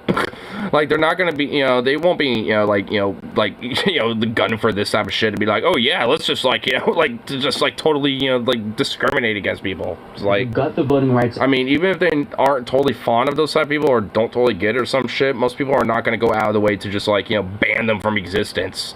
Under the guise of interpretation, or simply strike it down as unconstitutional. Roberts turned down both requests, and Kavanaugh went along with him. Notably, his analysis of Alabama's map itself is extremely brief. What the fuck? As if to illustrate that this case is not a close call. He explained that the court uses the Jingles test to identify a violation of Section 2. Under that test, a minority group must be large and compact enough to constitute a majority in one reasonably configured district. The group must be politically cohesive, meaning its members generally share the same political preferences, and it must be able to demonstrate that white voters can consistently block its preferred candidate. If all these conditions are met, the group must then show that elections are not equally open to racial minorities under a totality of the circumstances. So the non-technical TLDR version is that Republicans got a little bit too brazen with their racism in the way that they redrew district maps in this state. But what makes this case even more shocking, and Mark Joseph Stern points this out, is that Roberts has a history of being against the Drinking piss beer? No, I'm not. I'm drinking fucking Angry Orchard. I'm drinking a fucking cider, dude. What the fuck you talking about? Act. He wrote literally dozens of memos against the Voting Rights Act while he was an attorney at Reagan's Department of Justice, and on top of that, on the Supreme Court, he voted to narrow the scope of the Voting Rights Act. But now, all of a sudden, he did a complete 180. And he didn't just vote to save it, but he reaffirmed its importance in his You look like a Bud Light. majority decision, which he wrote, where he explains the history of this law and why it's necessary. So, this is... I mean, honestly, wouldn't that mean I'm just ingesting estrogen? Completely unexpected, but very much welcome, obviously. And I don't know why he did this, but I'm glad that he did. So this news, you know, it just makes me feel a little bit better about the future of American democracy, even though there's so much more that we need to do to make our democracy more democratic, for lack of a better word. But I mean, even though there's a lot more things that we have to do, and the Supreme Court obviously is still not legitimate, this is just genuinely good news that is worth celebrating. I would definitely say it's good. There. They reduce the amount of time you can have taken off for good behavior, add conditions in which you can lose time reduced. To reduce how much time you can, you as a prisoner, you can have reduced in added conditions that you can reset your sentence if you step out of line even once. What the fuck? Man. Well, in the mixture of all the shit that, you know, failed, I mean, this shows that, you know, they can at least, you know, swallow some shit every now and then. Because, what the fuck? At least when it comes to, you know, just discriminating, fucking, you know, like, criminalizing the poor, I mean, you know, and, like, you know, people in poverty and shit, and homeless, and, yeah, I mean, that really ain't, you know, nothing new under the sun.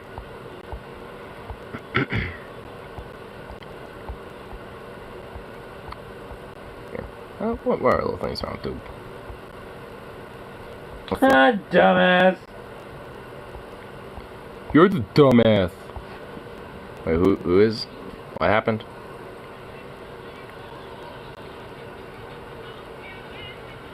You gotta... I'll show you in a minute.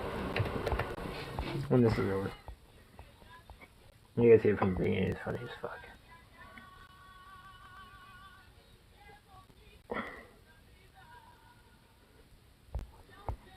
I'm a little confused, I'm not gonna lie. Okay, watch.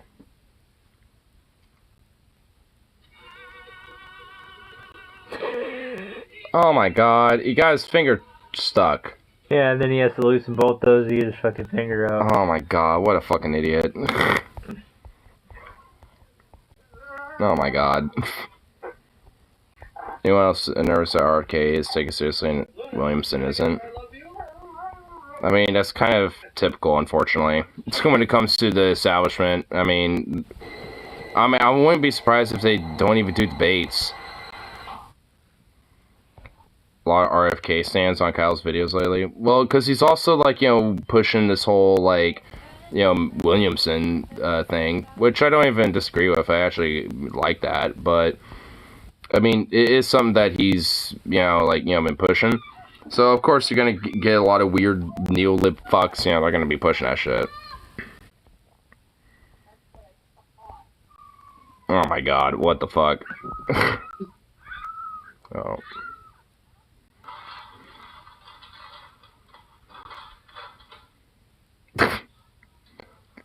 Dorky little puppy. Watch the first one.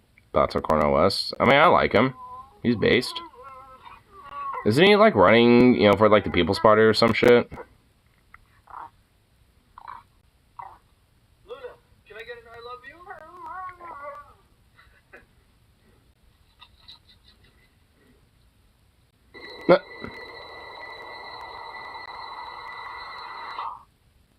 Oh.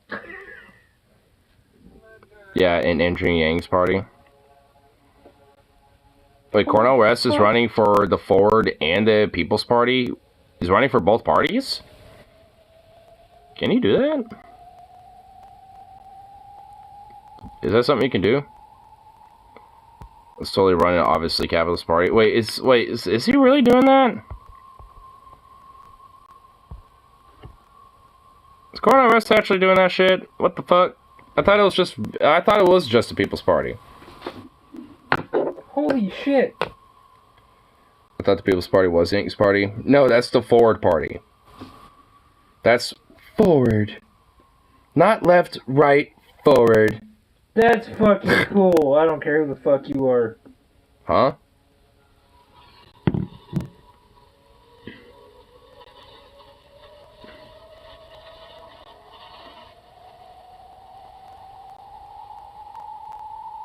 Well, damn. It's still going.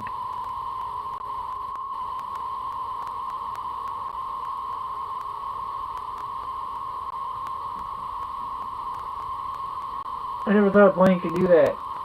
Well, yeah. I mean, if it's... I mean, there's always, like, a thing called, like, you know... I think it was called a barn... What was... It was barn something, but, like, you know, pilots and stunt pilots back in the day used to literally fly through barns and shit like that with their, like, planes. So, I mean, yeah, it's something that happens. The People's Party is the one full of grifters.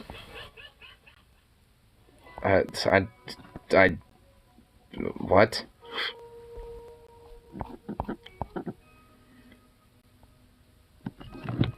Observe 6 on correctly. Well, maybe you shouldn't do that. Maybe you should, like, think for yourself and be a critical thinker about shit. Instead of just taking people's word as fucking gospel.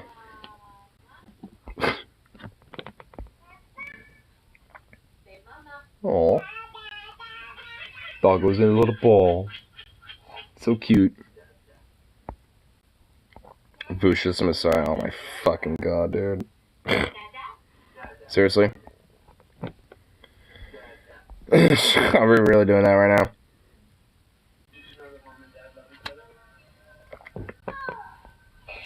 Or really just kind of like look at someone just like uncritically and unconditionally like that and just be like, yep, this is what's nothing wrong at all.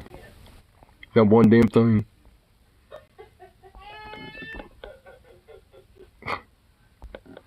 Here. Oh sweet, there's actually a timestamp for this now.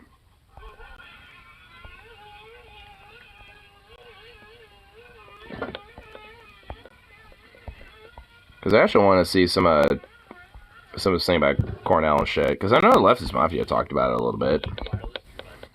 Yeah, I see some people in the chat probably want us to talk about the other big news of the week, and that is Cornel West's 2024 run. I know that David did a video about this and had some really good takes on Twitter about this. I just saw that Cornel West had an interview with Democracy Now! This morning. I put a link to it in our private chat. And at around the 18-minute mark, he kind of addresses the elephant in the room that we've all been wanting him to address, which is why the People's Party? Like, why run with them?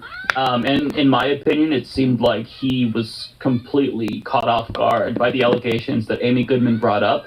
And I'm sure that all of us on this panel cannot relate to be taken aback by allegations against one of our longtime colleagues. But you can kind of see that he is kind of shell-shocked by it, in my opinion. That was my assessment. But I thought this might be interesting because it's a big update to this story. The last 150 years, he was deported to Guatemala because she supposedly had communist associations and so forth. So that kind of censorship It's is just something after that this, I'm very suspicious of. I've got deep libertarian sensibilities in that regard. Oh, fuck. India Ari also said she's against cancel culture and ultimately went back on Spotify. No, that's Ole. Dude, Illuminati's Blair. She's like the pyramid, like the triangle or whatever the fuck. And she's not on the leftist mafia anymore. She, like, as soon as those allegations about her came out, she essentially quit. Like, I mean, they didn't fire her. She just quit, and they're just like, oh, well, what's going on with that? And then she never explained it. And they kind of gave her the benefit of the doubt initially, but then once, like actual, like, you know, serious allegations were coming out, and everyone was like, yo, actually, seriously, like, you know, look at this.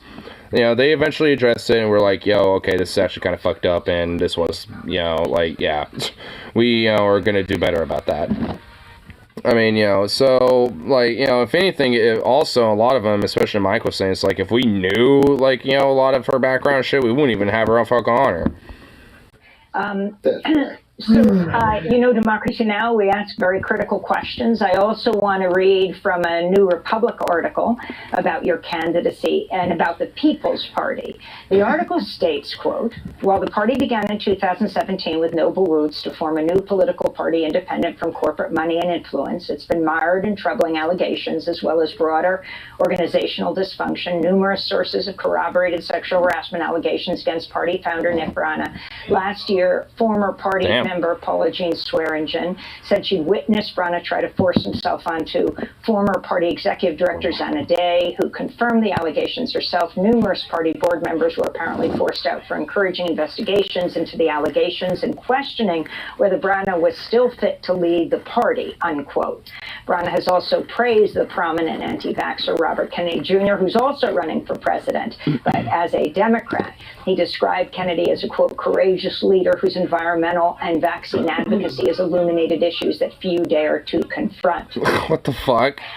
So he's the founder of the party. So Brana just sounds like a fucking weird, crazy grifter fuck who's just literally exploiting, you know, a lot of, like, you know, populist ideas, you know, for his own weird fucking gain and shit. You're running with the People's Party. Talk about why you chose the People's Party and if you would like to respond to those allegations. And also the bigger point of why you didn't choose, for example, if you wanted to be outside the race, the Green Party, which has more ballot access. But that's a lot there, Cornel.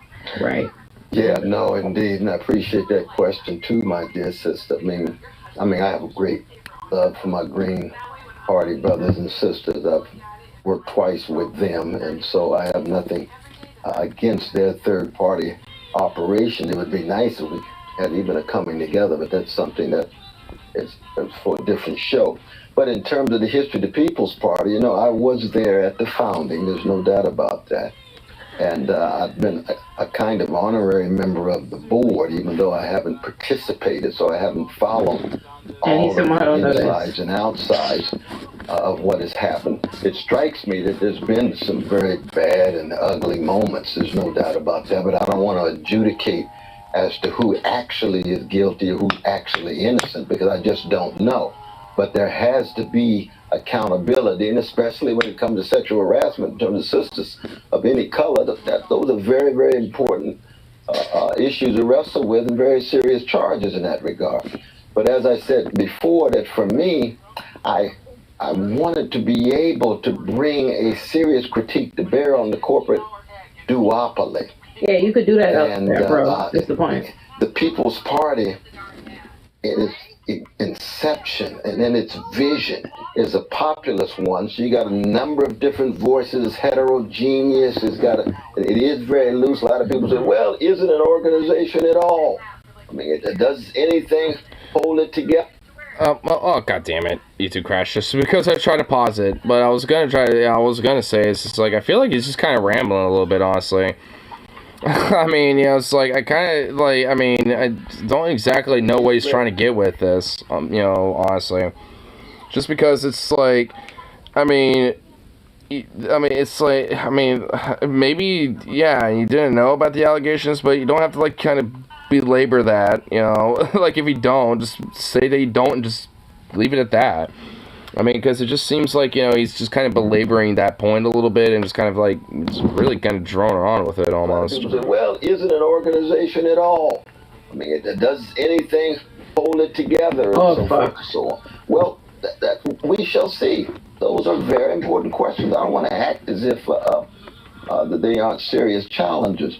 But no. I think that if we can deliver in such a way that we are treating each and every working person and poor people of any color with great respect in this campaign, if we can raise voices to shape the discourse and dialogue in this campaign, if we can not just bring pressure to bear, but begin to point out that the choice between I can't take it no more. Long-winded. neo-fascist I'm waiting for you to finish. Trump, All right, we got it. We got it criminal for in so now. many ways. Okay, all right. Yeah, I don't think he's really going to properly. Deep That was Negro painful. spiritual side. I mean, let's start by saying he announced on Russell Brand show, right? Yeah. That's already what he So- did. Oh, it's on with Russell Brand, really? Dude, what's with people like announcing their presidency on like weird platforms like that?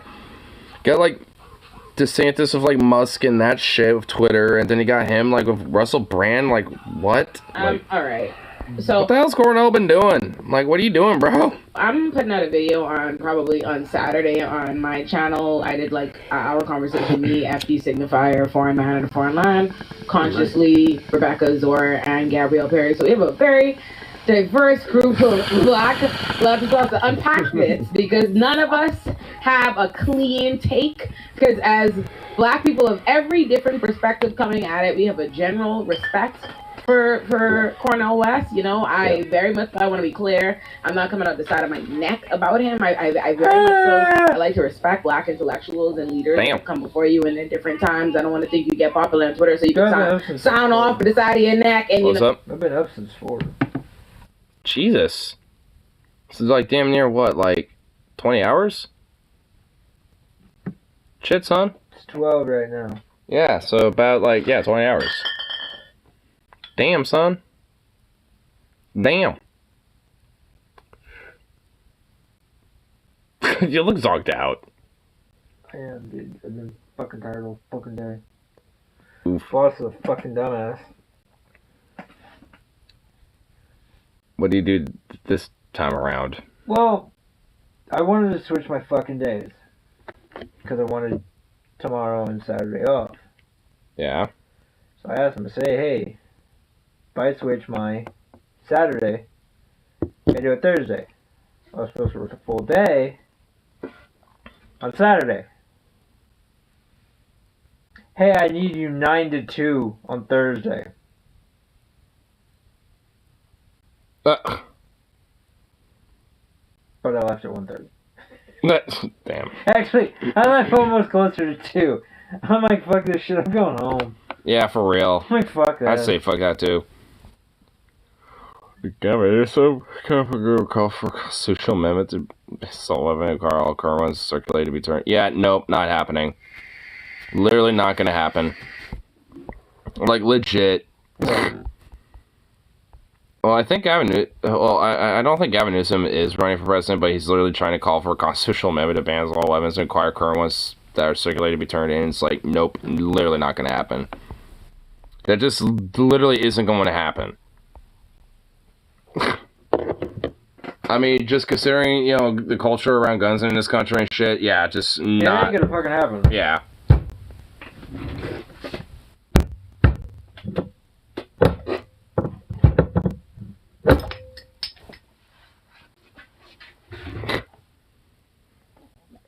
Okay, I'm only having one.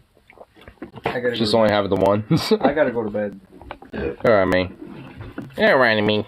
I gotta get up and fucking start packing my shit. Boo. I'm sorry! Well, eh. Put it in your mouth.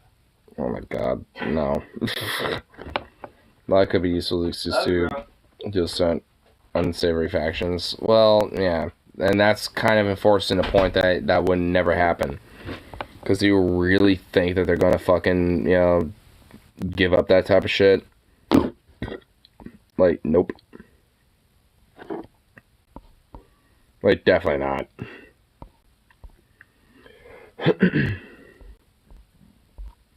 Yeah, I'm going to Reddit. Let's see what's going on Reddit. Right.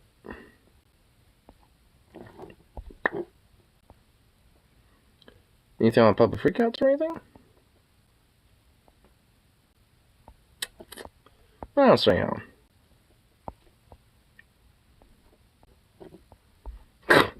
Man, the first thing that I see is literally, well, it's not a specific video, but oh my god.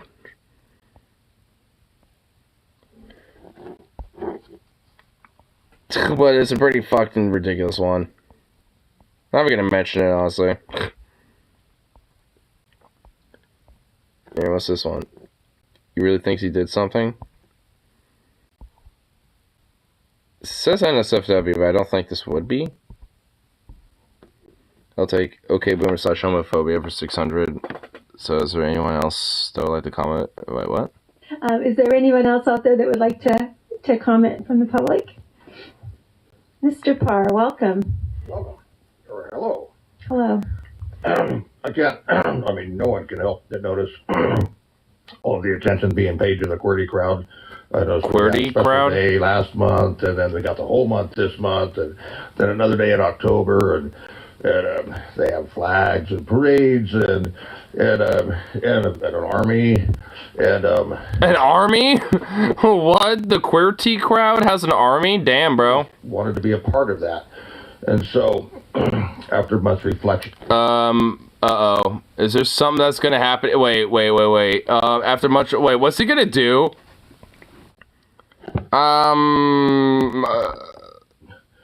Self-examination. I've decided that it's finally time for me to come out of the closet as a man that hopes to pork his wife in the butt. Pronouns will be butt/porker. That's inappropriate, Mr. Parr. Is it? Really? Is it really? Yeah, because, the idea that, like, it's literally just the attack helicopter joke. I mean, what, you really think you did something, you stupid fucking retarded fucking, like, amoebic fucking mongoloidic fuck? Slogan will be, it snaps right back, and I even have my own flag. Oh my god. If I can get my own day, my own proclamation, maybe she'll let me give it a shot. So, I just... Hey, you literally don't need a special day to fuck your wife in the ass, my dude. Like, oh my god, you really think you're doing something? I mean, it took a lot of bravery for me to come out and announce this in public. So I understand. Oh, I'm sure it did. To do this. So at any rate, yes, so from now on... You fucking blueberry looking motherfucker. Like, oh my god. Dude, he really thought he did something. Holy shit. It looks like a bus driver in a metal skate. He kind of does. Like, what the fuck? Like, I mean, what the hell, dude? I mean, like, you want to, like, fuck your wife in the ass? Like, okay, just do it then. Like, what? Just... Okay, wow. Just wow. This will be our little secret, I'll tell you what. My god. Not myself when you're hungry is what this is called. Whoa. Whoa, this one should be NSFW. I saw some cracker going on, bro.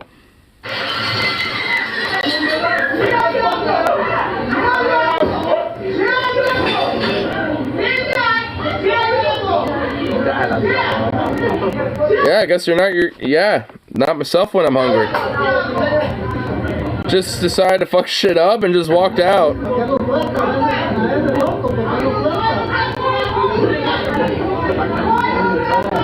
Oh my god, like everyone's now just yelling in there. Well, that was just like a very chaotic scene of just like, huh? I mean, it's just like, okay, I feel like that honestly was a little bit of like a tweak out more so than anything else. It's just an IMO. Just a little bit of an IMO. Oh my god. There's a target situation. Oh no. Oh man. Oh no. Okay, it's not that long. It's an East Hanover target. Okay, it's not a LGBT thing. It's just like a Karen fucking yelling at an employee and the employee's yelling back. What? Are you fucking kidding me? Are you fucking kidding me? Are you fucking kidding me? I am a piece of shit Karen motherfucker that is mad about something. How dare you yell at me? For yelling at you. Don't yell at me because I didn't do shit to you. Watch your fucking mouth. I mean, I guess someone was able to at least, you know, like, translate it, but I kind of figured out what was going on. I always defend what that was about. I mean, apparently someone translated what she was saying, which is don't yell at me, I didn't do shit to you, which, hold on, let's see if it...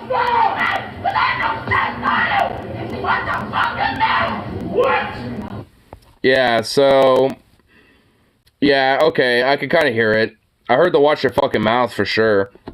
So obviously, yeah, like honestly, because like usually in those circumstances, I always defend the the employees, or the workers in this case, and it's just like, yeah, evidently he popped off on her for some reason, and she popped back, and fucking, he's all like, "Excuse me, what the fuck?" So, I mean, that's what I hate about some public freakouts. If it's like.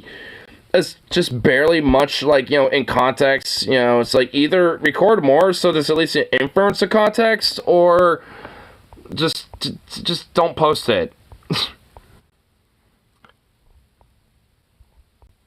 A naked man being hunted by a guy with a sword in broad daylight? I literally can't show this, but I am seriously, like... is that...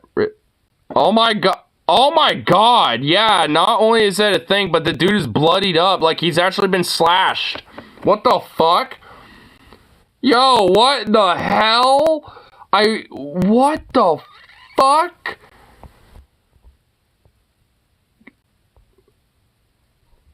I wanna... Where is this? America? England? Where? Any voice? No one say anything?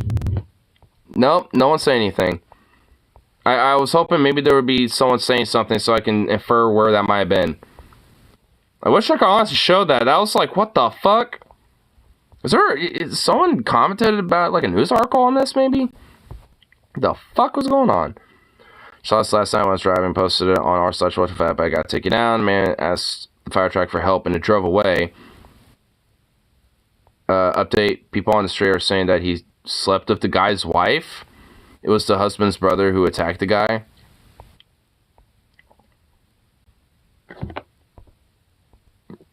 Bruh. Whoa, dude. What the fuck?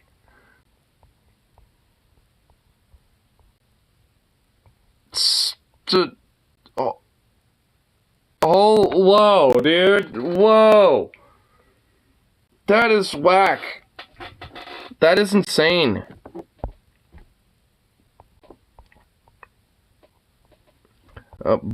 England being England again. We got England being England again. Shut up! Oh Okay, bye. We're not talking with you. Oh my And you walk God. behind me speaking in your native language. Yeah, you're in London. When I'm in Brazil, I speak Brazilian. Stay away. When I'm Brazilian, I speak Brazilian. No, you don't, you fucking old crone. Like, literally, no, you fucking don't. Like, oh my god, you will basically steal Brazilian culture and call it your own and speak English all over it and shit on it. Like, fuck you. Like, what are you talking about? What's your problem, girl? You're screaming because we are talking Portuguese. You're screaming at us because we're talking Portuguese. You're crazy. Oh, really? Yes. Oh, really? Oh, well, you just, like, yeah, you just, like, unleashed, like, you know, some, yeah, you just, like, hit a nerve with that one. Yeah. Oh, really? I'm crazy? Yes, you are. Like, you're denying it. That's the first sign already. Like, now you're turning around and look like a weird amorphous Marjorie Taylor Greene that's British, you know, that started to walk up on this bitch. Oh, my God. Man, I feel, man, Britain needs some true old American freedom. Honestly, because, like, I mean, there needs to be, you know, some true old freedom, you know, sent on this woman. Because, oh my lord. What? You're f***ing crazy. At least we are not allowed to talk. And I speak, you know, the fucking British English. While we was Brazilian, we are Brazilian, we are not to talk. We are walking the street again. Really? Yeah. You just I don't hate you. Yeah, you did. No, I was protecting. Oh my god, it's like, you just fought and hit me, how dare you? These tourists for Brazilians hit me. Like, you literally walked up and tried to assault them. Like, I mean, I didn't necessarily have to see that to just know that's what you were doing, bitch. Like, these fucking weird racist hacks. Why is, like, England, like, you know, like, legit more predominantly, like, brazen with some shit like this? Like, America is too.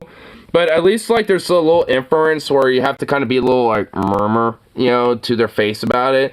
Like, in UK, you could literally scream it out and not, like, one fuck would give a shit.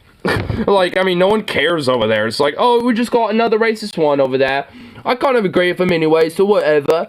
Like, I mean, it's just like, they're just, like, fucking exceptional, dude. It's like, good lord, man. Fuck the UK. Like, just fuck that fucking backwater. I was protecting her. I just put it from a psycho crazy, you British Marjorie Taylor Greene freak like you. Like, I don't know.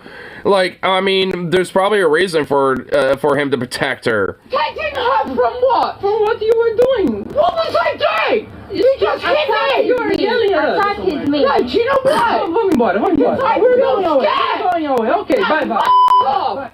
Now fuck off, I'm not scared, even though all my fucking insecurity about this shows that I am. And I am scared that Brazilian tourists are, you know, visiting my country of London without speaking the King's English. It's like fucking old hag. It's like, go back to your brother husband, dude, you fucking weird old harpy. Like, my god, what a weird racist bitch, man. UK is just so fucking weirdly absorbed with that shit. When I'm in Brazil, I speak Brazilian. It's like, no, you fucking don't. When I speak Brazilian, though, dude. Like, my god, my bitch. Like, they don't speak Brazilian.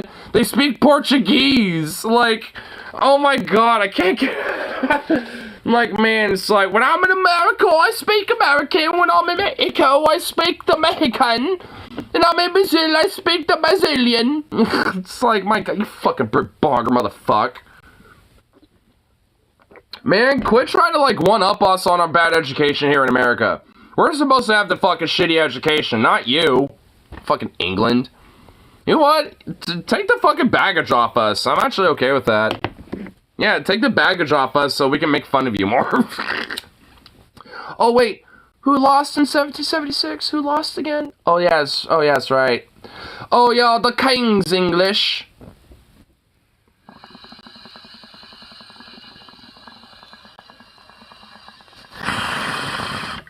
Who had to cope by literally stealing other cultures and other, like, civilizations' art and shit?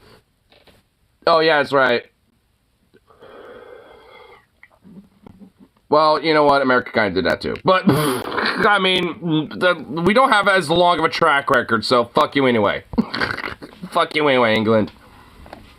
Still get to make fun of you for it.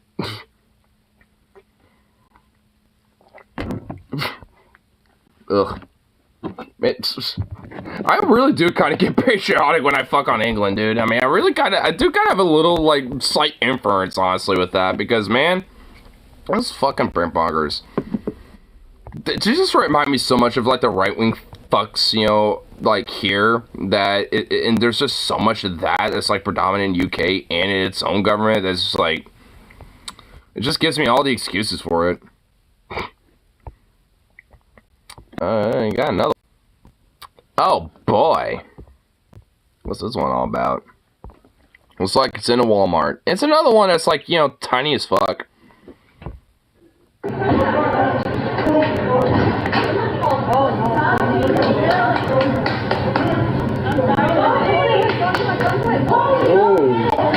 Oh!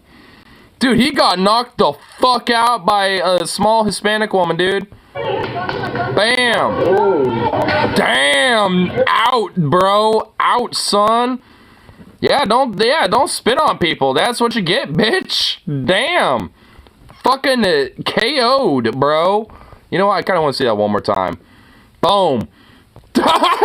Dude, he went like, wait, what? He got stunned, went up, and went lonk. Just, he went limp like a biscuit. Oh my god. Holy shit, we gotta see that just one more time. He stands up, and he's like, wait, what? And then just immediately blump. Oh man. Dude, oh my god. Okay, that was actually fucking funny. The way he just ragdolls. Oh my god, that was fucking great. It looks like that was in Colorado. I saw a Colorado flag up there. This might have been in Denver or something. I see a Colorado flag up there or some shit. But dude, damn, got fucking KO'd. Just conk. Wait, what? Conk. Just knocked out, bro. Damn.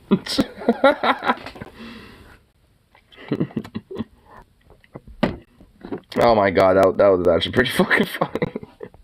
Oh, it's Sean for you. Bro was on a train with a supervillain. Oh, I kind of wish I was on a train with a supervillain. What the fuck? My train ride was peaceful. The message. Give them the message. They have got 24 hours to respond. The guy who designed the Mini and the X5 needs his royalties. If he's not paid, we will start by blowing up all the BMW showrooms in Britain. And then we'll move into BMW in Germany and blow that up as well. That's the message. Now pass it on. Good day.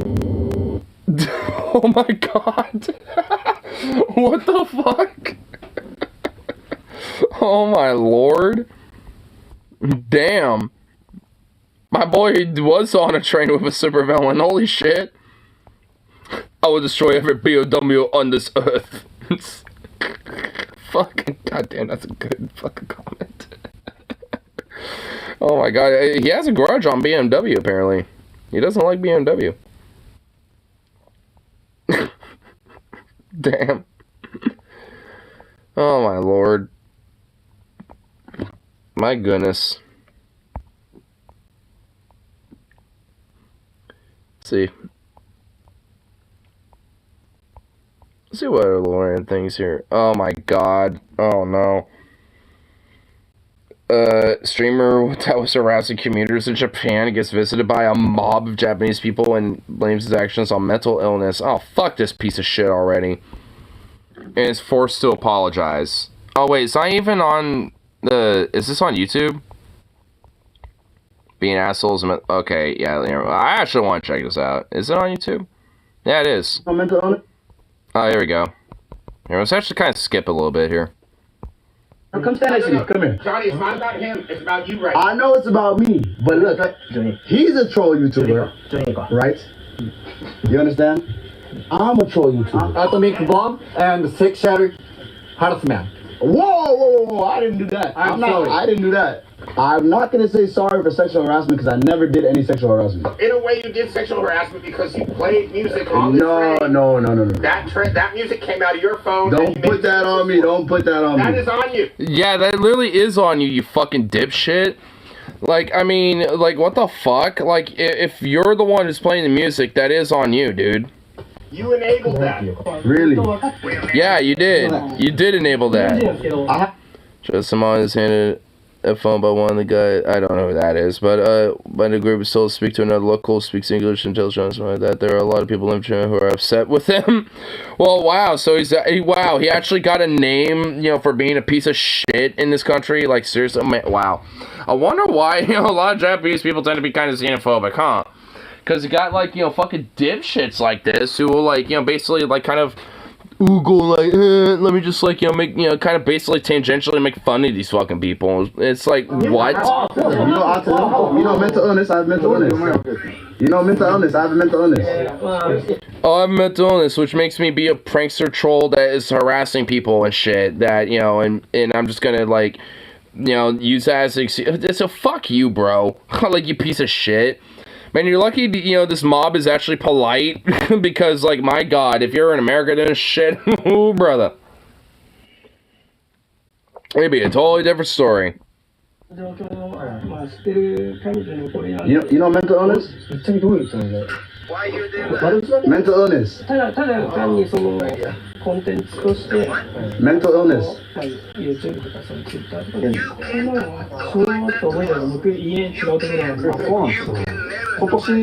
Dude, even like the fucking person on the phone is like, you can't use that as an excuse, you can't do that to us and shit. Like, I mean, that's what it sounds like he's saying.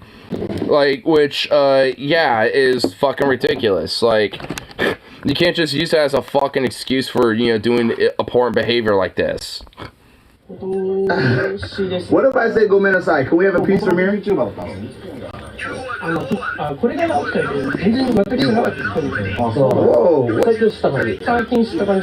Oh, relax.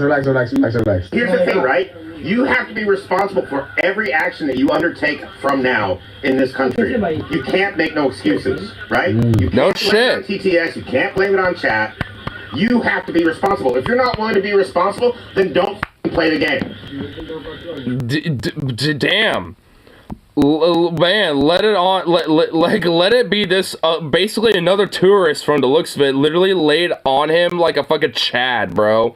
Yeah, if you can't take the heat, don't play the game, bitch. Like, honestly.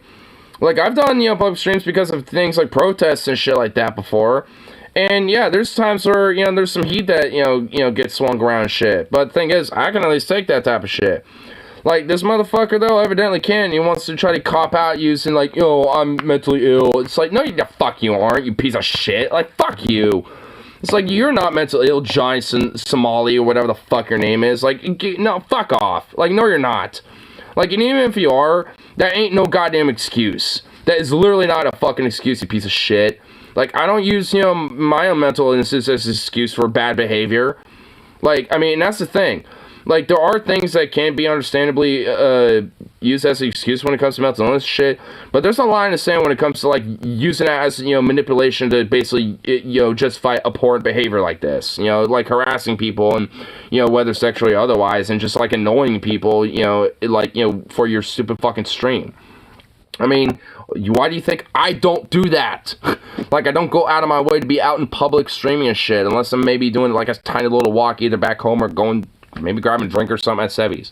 But guess what? Like, I usually have my shit in my pocket. Like, I'm not, like, making some spectacle of the whole fucking ordeal. I go out of my way to not do that, if anything. Because I'm not, because I don't want, like, the rest of the public to necessarily be, like, involved with what the fuck I'm doing here and shit. Like, the rest of the public, unless it's, like, a protest or a rally or some other bigger event or some shit, something exceptional, unless it's some shit like that, I don't do that shit, because I ain't there for some dumbass clout, because, I understand the fucking heat, and I know when to play with that heat, and I know when I don't. And I know when it's, understandable and meritable to play with the heat, and when it ain't. Like, if you can't play, if you can't take the heat, then don't play the fucking game, brother. Don't do that shit. Don't play the game. This is, I don't understand Japanese TMZ, I don't understand how do you guys, like, how do you guys Japan is a very small country, right? So here's the thing: if you want to play this game, you have to apologize. If you're not going to apologize, then probably you have to apologize. Yes, you have to apologize. I mean, at the very minimal, yeah. At least apologize, and if you actually fucking mean it, then move forward, and, from this and quit doing this shit, then, dude. Pretty simple. Say what you said came from ignorance and you're trying to learn, but what you're trying to do right now is not learn. You're trying to make excuses. No. Yep, dude. Okay, I don't know who this random dude is right here. That guy right there, but dude, what a fucking Chad. Like, he is like just nailing it right on the fucking head. I mean, you could tell. I mean, he's an older guy. I mean, he's been around a block enough to, know bullshit when he sees it. Like, I mean, so he probably isn't as aware about, like, streaming and Twitch and stuff, but he gets enough of it to know when this guy right here, this, little troll or whatever, is bullshitting him. And he gets enough of that to understand that, like, evidently there's a certain heat of that game that you just aren't able to play. And if you can't play that fucking game and can't take that heat, then quit playing the game. Like, he understands it enough. You are making They don't understand TTS. Okay. No, here's the thing. Oh, and yeah, they do. Text-to-speech, like, of course they do. Like, they're not fucking, like Neanderthals or something, you fucking piece of shit. Like, this is also a little racist if you think about it. Oh, yeah, these Japanese people, they don't understand live streams. They don't understand stuff I do, a sophisticate that's, oogling them and, this country and shit and treating it like my little fucking playground. Like, there is a little sense of racism, that this guy's fucking doing, to these people and shit. It's like, what do you mean they don't get what that is? Like, what? They never seen live streams? They never been on Twitch? I guarantee you some of these, they look young. Like, I guarantee you, they probably got some people they watch, at least at minimal on fucking YouTube, some fucking streamers they watch or something. I guarantee you they know what a TTS is. Text-to-speech. They probably have their own, like, word or verbiage for that, but they know what the fuck it is. Here's the thing. You don't understand TTS. What do you mean? Yeah, damn, another fucking slave from this man, dude. Leave it for, like, the more beardy looking guy, like the older dude, to actually be, like, fucking, like, Chad in this situation. Yeah, because this streamer doesn't understand it. He doesn't understand that, like, he is responsible when it comes to shit like that. And honestly, that's the reason why that a lot of streamers don't usually use TTS, because they know that sometimes they might harbor a community that might want to try to troll them or kind of fuck with them a little bit. Like, I mean, and to a certain degree, that's okay. But, like, if you're out in public, though, that's another fucking ball game. Like, it ain't just, like, in your fucking little, like, studio when you're streaming and shit. This is, like, you're out in public. That's another ball game. Like, and the idea of, like, using TTS out in public like that and shit is, at very minimal, fucking gamble. And at worst, really legit, like, a liability. And at the end of the day, you are fucking responsible as a streamer for that shit. Fundamentally. Because you're the one who set that shit up. You're the one who set it up in the first place. So, who's the fucking responsible? The chatter doing the TTS knowing you set that shit up? Or you who set it up? You don't have to have TTS on. You're right, it's off. Exactly. Oh my god, see, my point proven. Yeah, like, this guy knows it. He gets it. No, but you should have turned it off on the train in the first place. As soon as you saw people making trouble for you, you didn't take responsibility for that. Oh, trouble, huh? It's like, oh my god, that, oh my god, that really got on my fucking grill, dude. This is TTS. I'm not responsible. You ran around like a fucking moron, and you should have just turned it off. Okay, is that what they came? No. They came here because you're just entirely disrespectful and not learning. Atomic Bob only. Please apologize. That's what they're talking about. Yeah. From Japan. And apologize for you being have on the train. To the Japanese. You can't be doing on the train. Japanese people very angry. Yeah, there's a lot of people that are angry at you. But is it because I'm black or is it because it's not. Oh my god, fuck you, piece of shit. Oh my god, now he's pulling the race card because the mental health card didn't work? This fucker, bro. Dude, he is actually being kind of a racist piece of shit. It's kind of the same thing that, like, some racist fuck, Karen would be like, oh, it's because I'm white. It's like, fuck you. No, it ain't. It's because you're being a piece of shit and kind of racist a little bit and making a mockery of these fucking people, you fuckwit. Like, what the fuck do you think it is? It ain't because you're black or mentally ill, because, one, you fucking ain't. Like, if you're making an excuse for shit like this.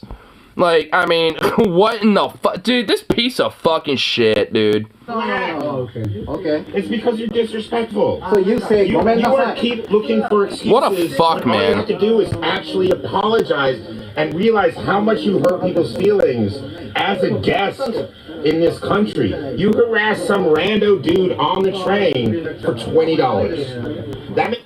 Dude, Wait, so someone donated $20 so he can literally harass it? Dude, fuck this worthless garbage piece of shit, bro.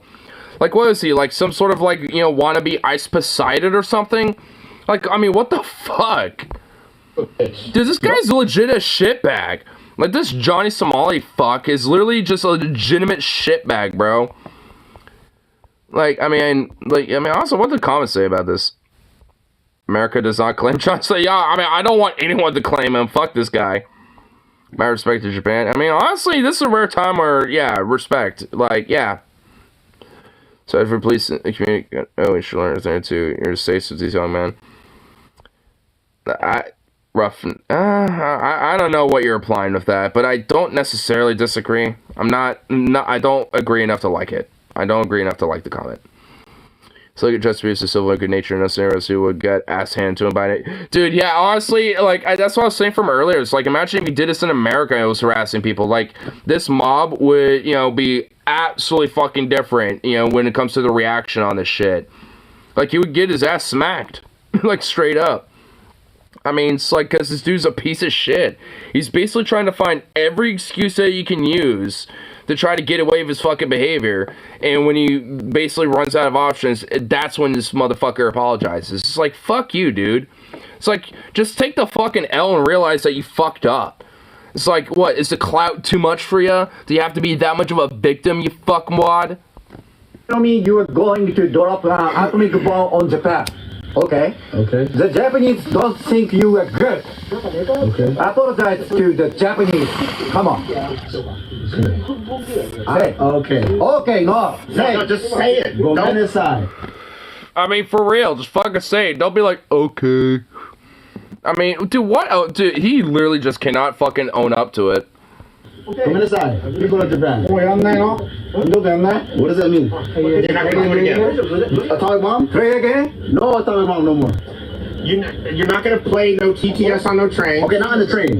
You're not gonna play no TTS. Not, oh, he specified not on the train. It's like, oh, so he'll probably do it everywhere else but the train. Trains and in public places, and you're never gonna stream on a train again. Oh, I don't know about that. No, you're never gonna stream on a train in this country. But no TTS, no TTS. No. I'll agree to Don't that. stream on a train in this country. Right? Okay, These are the. This is how you get left on. What did you just say? Just don't disrespect any. Right? Respect the trains. Respect people's privacy. Don't talk to randos. And realize you're not a comedian. I think I am. Yeah. Oh my god. Oh man, I was just loving that fucking, like, you know, that lay down this guy has been giving him. And then he's like, you're not a comedian. He's like, I think I am. Like, no the fuck you're not. You're a fucking asshole. You're a piece of shit. That's what the fuck you are. You're not like somebody who's like a comedian, you know, getting some oogles and laughs, you fuckwad. The Spider-Verse sequel may be delayed. No! Are they laughing? Are they laughing? Well, they don't understand our comedy. They don't understand it. Oh, they don't understand our comedy being, you know, ridiculing and mocking them. Oh, yeah, like, yeah, like a Japanese person is not going to understand the comedy of, like, being harassed and ridiculed and made a mockery of. Yeah, of course they're not going to understand. In fact, they're going to be pretty pissed off over some shit like that. It's not your comedy to be telling here. Okay, what's the game? Gomenasai, Japan. Gomenasai. I'm sorry. Okay. で、二度ともしません。二度としません。二度と。What does that mean? I won't do it another time. I'll never play again. I will not say nothing about atomic bomb again. Never. Yeah, don't. Oh my god. Wait, he actually was making jokes to these people about fucking... Oh my god. Dude. Bro. Oh my god. Dude. You're lucky that these fucking people did not beat your ass, dude. I'm just being blunt. Oh my god. You really thought that was a good idea? Like, are you fucking... Oh my lord. He actually was making jokes like that? I'm literally gonna believe the crowd over this fucking piece of shit recording, you know, from his POV. So, like, I'm willing to believe that he was making jokes like that. Like, oh my... Wow, I wonder why they don't understand your comedy, bro. I wonder why they don't get it. Huh. Could it be that there's legitimately, like, some historical fucking kind of, like, some trauma a little bit for some shit like that? You know, considering two cities were literally wiped the fuck out? Like, really? Don't bring up Hiroshima, don't bring up Nagasaki, don't bring up war. And don't film randos, right? Let people come to you. If you're streaming, let them come to you. Don't go to them.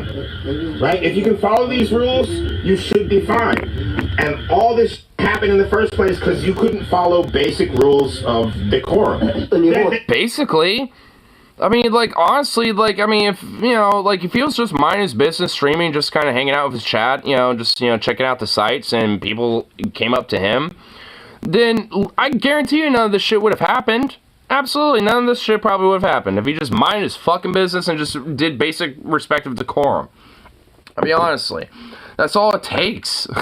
It's like, just be fucking decent and have some fucking introspection.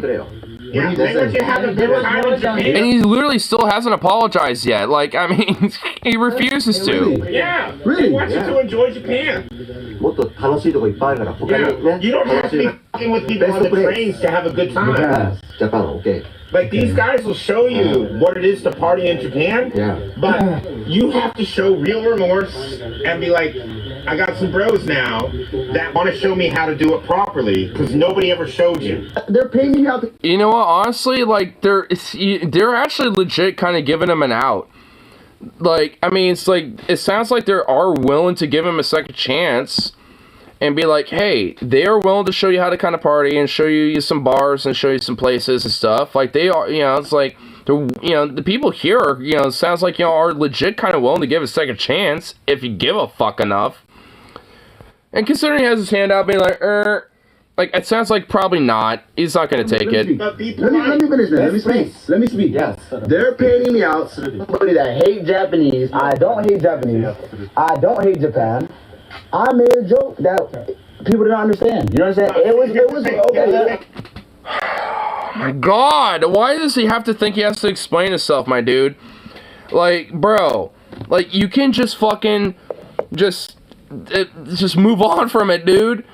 Like, seriously, you don't have to be like, look, you know, they don't understand the comedy and blah, blah, blah. It's like, just shut the fuck up. Just take the L, and even if you don't give a fuck, you know, just, you know, take their second chance and just, like, you know, take the open hand they're giving you and just, like, shut the hell up. It was a dark, you know, it was a dark humor. It wasn't good.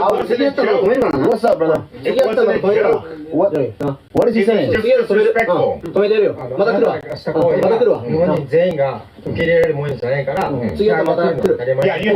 Who's this weird friend here? Like, I mean, he's got, like, I don't know if that's a wig or not. That is some crazy ass hair. You have to think about what it is that you're saying, who you're talking to, and who's going to hear. So, look. What is he saying? I'm assuming he must be like another streamer, because he said that too. He said he was like another quote troll streamer, which I don't think he is. I'm assuming he's probably a content creator, considering his like his hair.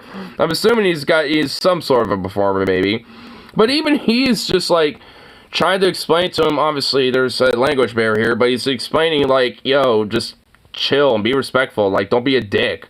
I mean, as a summary. He's saying, if you do it again, they're gonna find you. They're gonna find me. Yeah.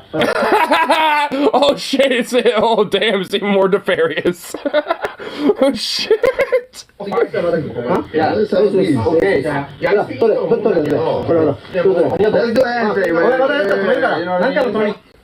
Some of the guys in the group are willing to shake hands after they felt Johnny understood his mistakes. I mean, I don't think he did, and I'm pretty sure he don't give a fuck about his mistakes.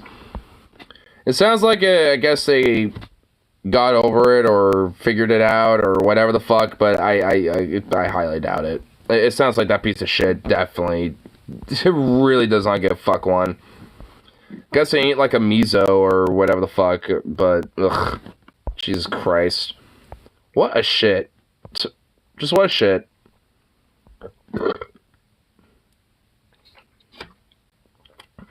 It's like, you have one job. Not being a dickwad. And of course, being a dickwad. Go figure. Oh. Have you moved at all in the past hour? The dog looks like a little croissant that got burnt. A burnt up croissant. It looks so cute. The dog's so adorable when he's just curled up in a little ball. It's adorable. Oh, you woke up. Hey, buddy. What's up, bro? Face looks so smushed. You look like a little smushy boy. Little goof. Here. Yeah, I actually wanted to check out a little, a fun conspiracy that's been kind of propping around. I should have been meaning to do this way earlier, but fuck it. We're doing it now. So, there's a UFO. UFO in Vegas. Kind of set its ass down and all that shit. And, I'm just gonna say right now, it is bullshit. And I'll explain why as we go on. Slash aliens who are 8 feet tall to 10 feet tall, who are like wandering around our backyard with these big ass eyes. They call the cops investigate. I know all this sounds totally unbelievable. Let's play the local news clip and we'll react as we go here.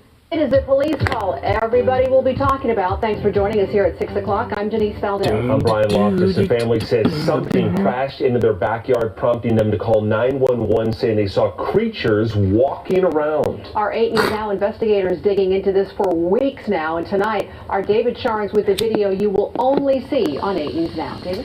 Right, Denise, sources telling babies that would investigate. Now, I'm saying this on Secular Talk. Fuck you. I'm not saying it just on ABC Now. That several agencies believe something landed or crashed. Whether it was non-humans or not, it certainly scared the people living on this property. Now, before we show you that video, listen to their call for help. There's like an 8-foot person beside it, and another one's inside, and it has big eyes and it's looking at us, and it's still there. Okay, where is this on your property? In my backyard.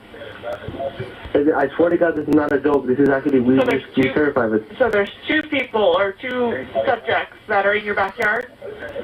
Correct, and they're very large. They're like 8 foot, 9 feet, 10 foot. I don't know. They look like aliens to us. Big eyes. They have big eyes, like I can't explain it. And big mouth. They're shiny eyes and. How come we don't have video or pictures of this? We literally only have a phone call about it. They're 100% they're not human. It's also like, red flag number 1 for me personally. Okay. They have an audio recording of a police, call about it. But these people didn't think about taking pictures or recording video at all. Well, the 8 News Now investigators obtaining video as officers then responded to the call you just heard. You'll see the officers also saw something in the sky that night, but the big question is, what was it, and is it all connected? It's almost midnight on May 1st when a Las Vegas Metro Police officer's body cam catches this, something flashing low in the sky. 911 emergency. So something falling through the atmosphere? Like a big, I don't know, like a meteorite or, like some piece of scrap that probably, was from a satellite or, a rocket or something. I mean, it looks literally like, like a meteorite to me. I've seen this before. Well, not the little video itself, but I've seen shit from the sky that's bright as fuck, that has that kind of bright white bluish kind of tint. And from my understanding, the reason why is because it's a metallic object that's falling from the sky, and we have a lot of space debris that's in the sky due to us launching rockets and all sorts of shit in space. So a lot of the times when you see something like that, when you have something with that type of tint instead of something that's kind of reddish or yellow in color, which is more likely, like rock material. I mean, if it's something like that, chances are it's literally space debris that is eventually, fall into the Earth's atmosphere and it burns up. Oh, space. So, I mean, I just, like, that just seems a, you know, kind of coincidence in my mind, but I don't know. Kind of crazy, kind of weird, kind of wild, kind of questionable. What the hell? I mean, I'm somehow blocked. I'm not a cynic, but I am a skeptic, and I look at that and I'm like, bizarre. I don't even, like, my shit's banned. How's this blocked? Like, what the fuck? Damn, dude. Damn. I'll give you that. Certainly bizarre. What the hell's going on here? An 8-foot person. Maybe you can screen cap it or something. And another one's inside, and it has big eyes and it's looking at us. And it's still there. Someone calls 911 reporting 2 large figures in their backyard. No, I'm still nervous right now. The 8 News Now investigators obtaining another officer's video as he's sent to the Northwest Valley home. I have butterflies, bro. I've only thought of shooting stars, and these people say there's aliens in their backyard. By now, it's more than an hour after that bright light. Officers meeting up with the caller and his family. What'd you see? It was like a big creature. A big creature? Yeah, like around 10 feet tall. Oh, what the fuck? Oh my god. Really? Fucking YouTube crashing. Boo! Oh my god, do I really have to, like... Okay, fine. I know all this sounds totally unbelievable. Fine, fuck YouTube. Fuck YouTube. I have to go all the way back over here. Spade to spade. Kind of crazy. Kind of weird. Okay, let's... Not to the north. Okay, here we go. Big creature? Yeah, like around 10 feet tall. I'm not going to BS you guys. One of my partners said they saw something fall out of the sky too, so that's why I'm kind of curious. Did you see anything land in your backyard? Or? They see like a big, that's what they say. They see like a big something with light. What I saw right now, I do believe in it. Let's just pause here to point out these people don't look intoxicated. They seem reasonable. They seem rational. I mean, yeah, they seem... Yeah, I'm not gonna, like, you know, judge them specifically about this. I mean, because they, you know, like, evidently some probably did happen where they probably saw some shit, but, like, I mean, this idea where it's, like, aliens or UFO crashing, it's like, come on now. I mean, it's just, especially considering there's this weird little, like, collaboration with, like, the cop being like, yeah, I saw some stuff too. It just seems a little like, It's like, I don't know. It just seems a little sort of a wild odd. story, but let's continue. I'm not going to BS you guys. One of my partners said they saw something fall out of the sky too, so that's why I'm kind of curious. Did you see anything land in your backyard? Or? They see like a big, that's what they say. They see like a big something with light. What I saw right now, I do believe in it. Police walk into the backyard to investigate, but Metro blacked out that part of the video because it's considered private property. You know it rained? Yes, I smelt it. I didn't know that.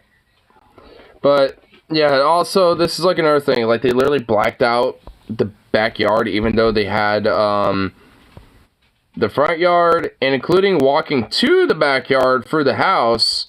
But somehow they blacked out the backyard, and it was just like, nah, ain't showing that, though. So, the fuck is this about? Private property. What's clear, they're taking this call seriously. That's the first red flag right there. I mean, honestly, I mean, for me, it's kind of the second. Like, I mean, they didn't, you know, think to take pictures, to record video and stuff.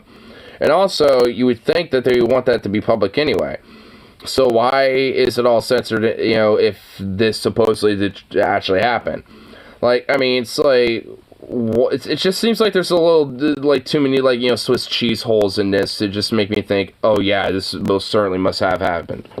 Because, like, what, like, why didn't they take photos, record things, or at least, you know, just, like, you know, keep some sort of visual or something, you know? And then why is this all blacked out? Like, I mean, that just seems odd.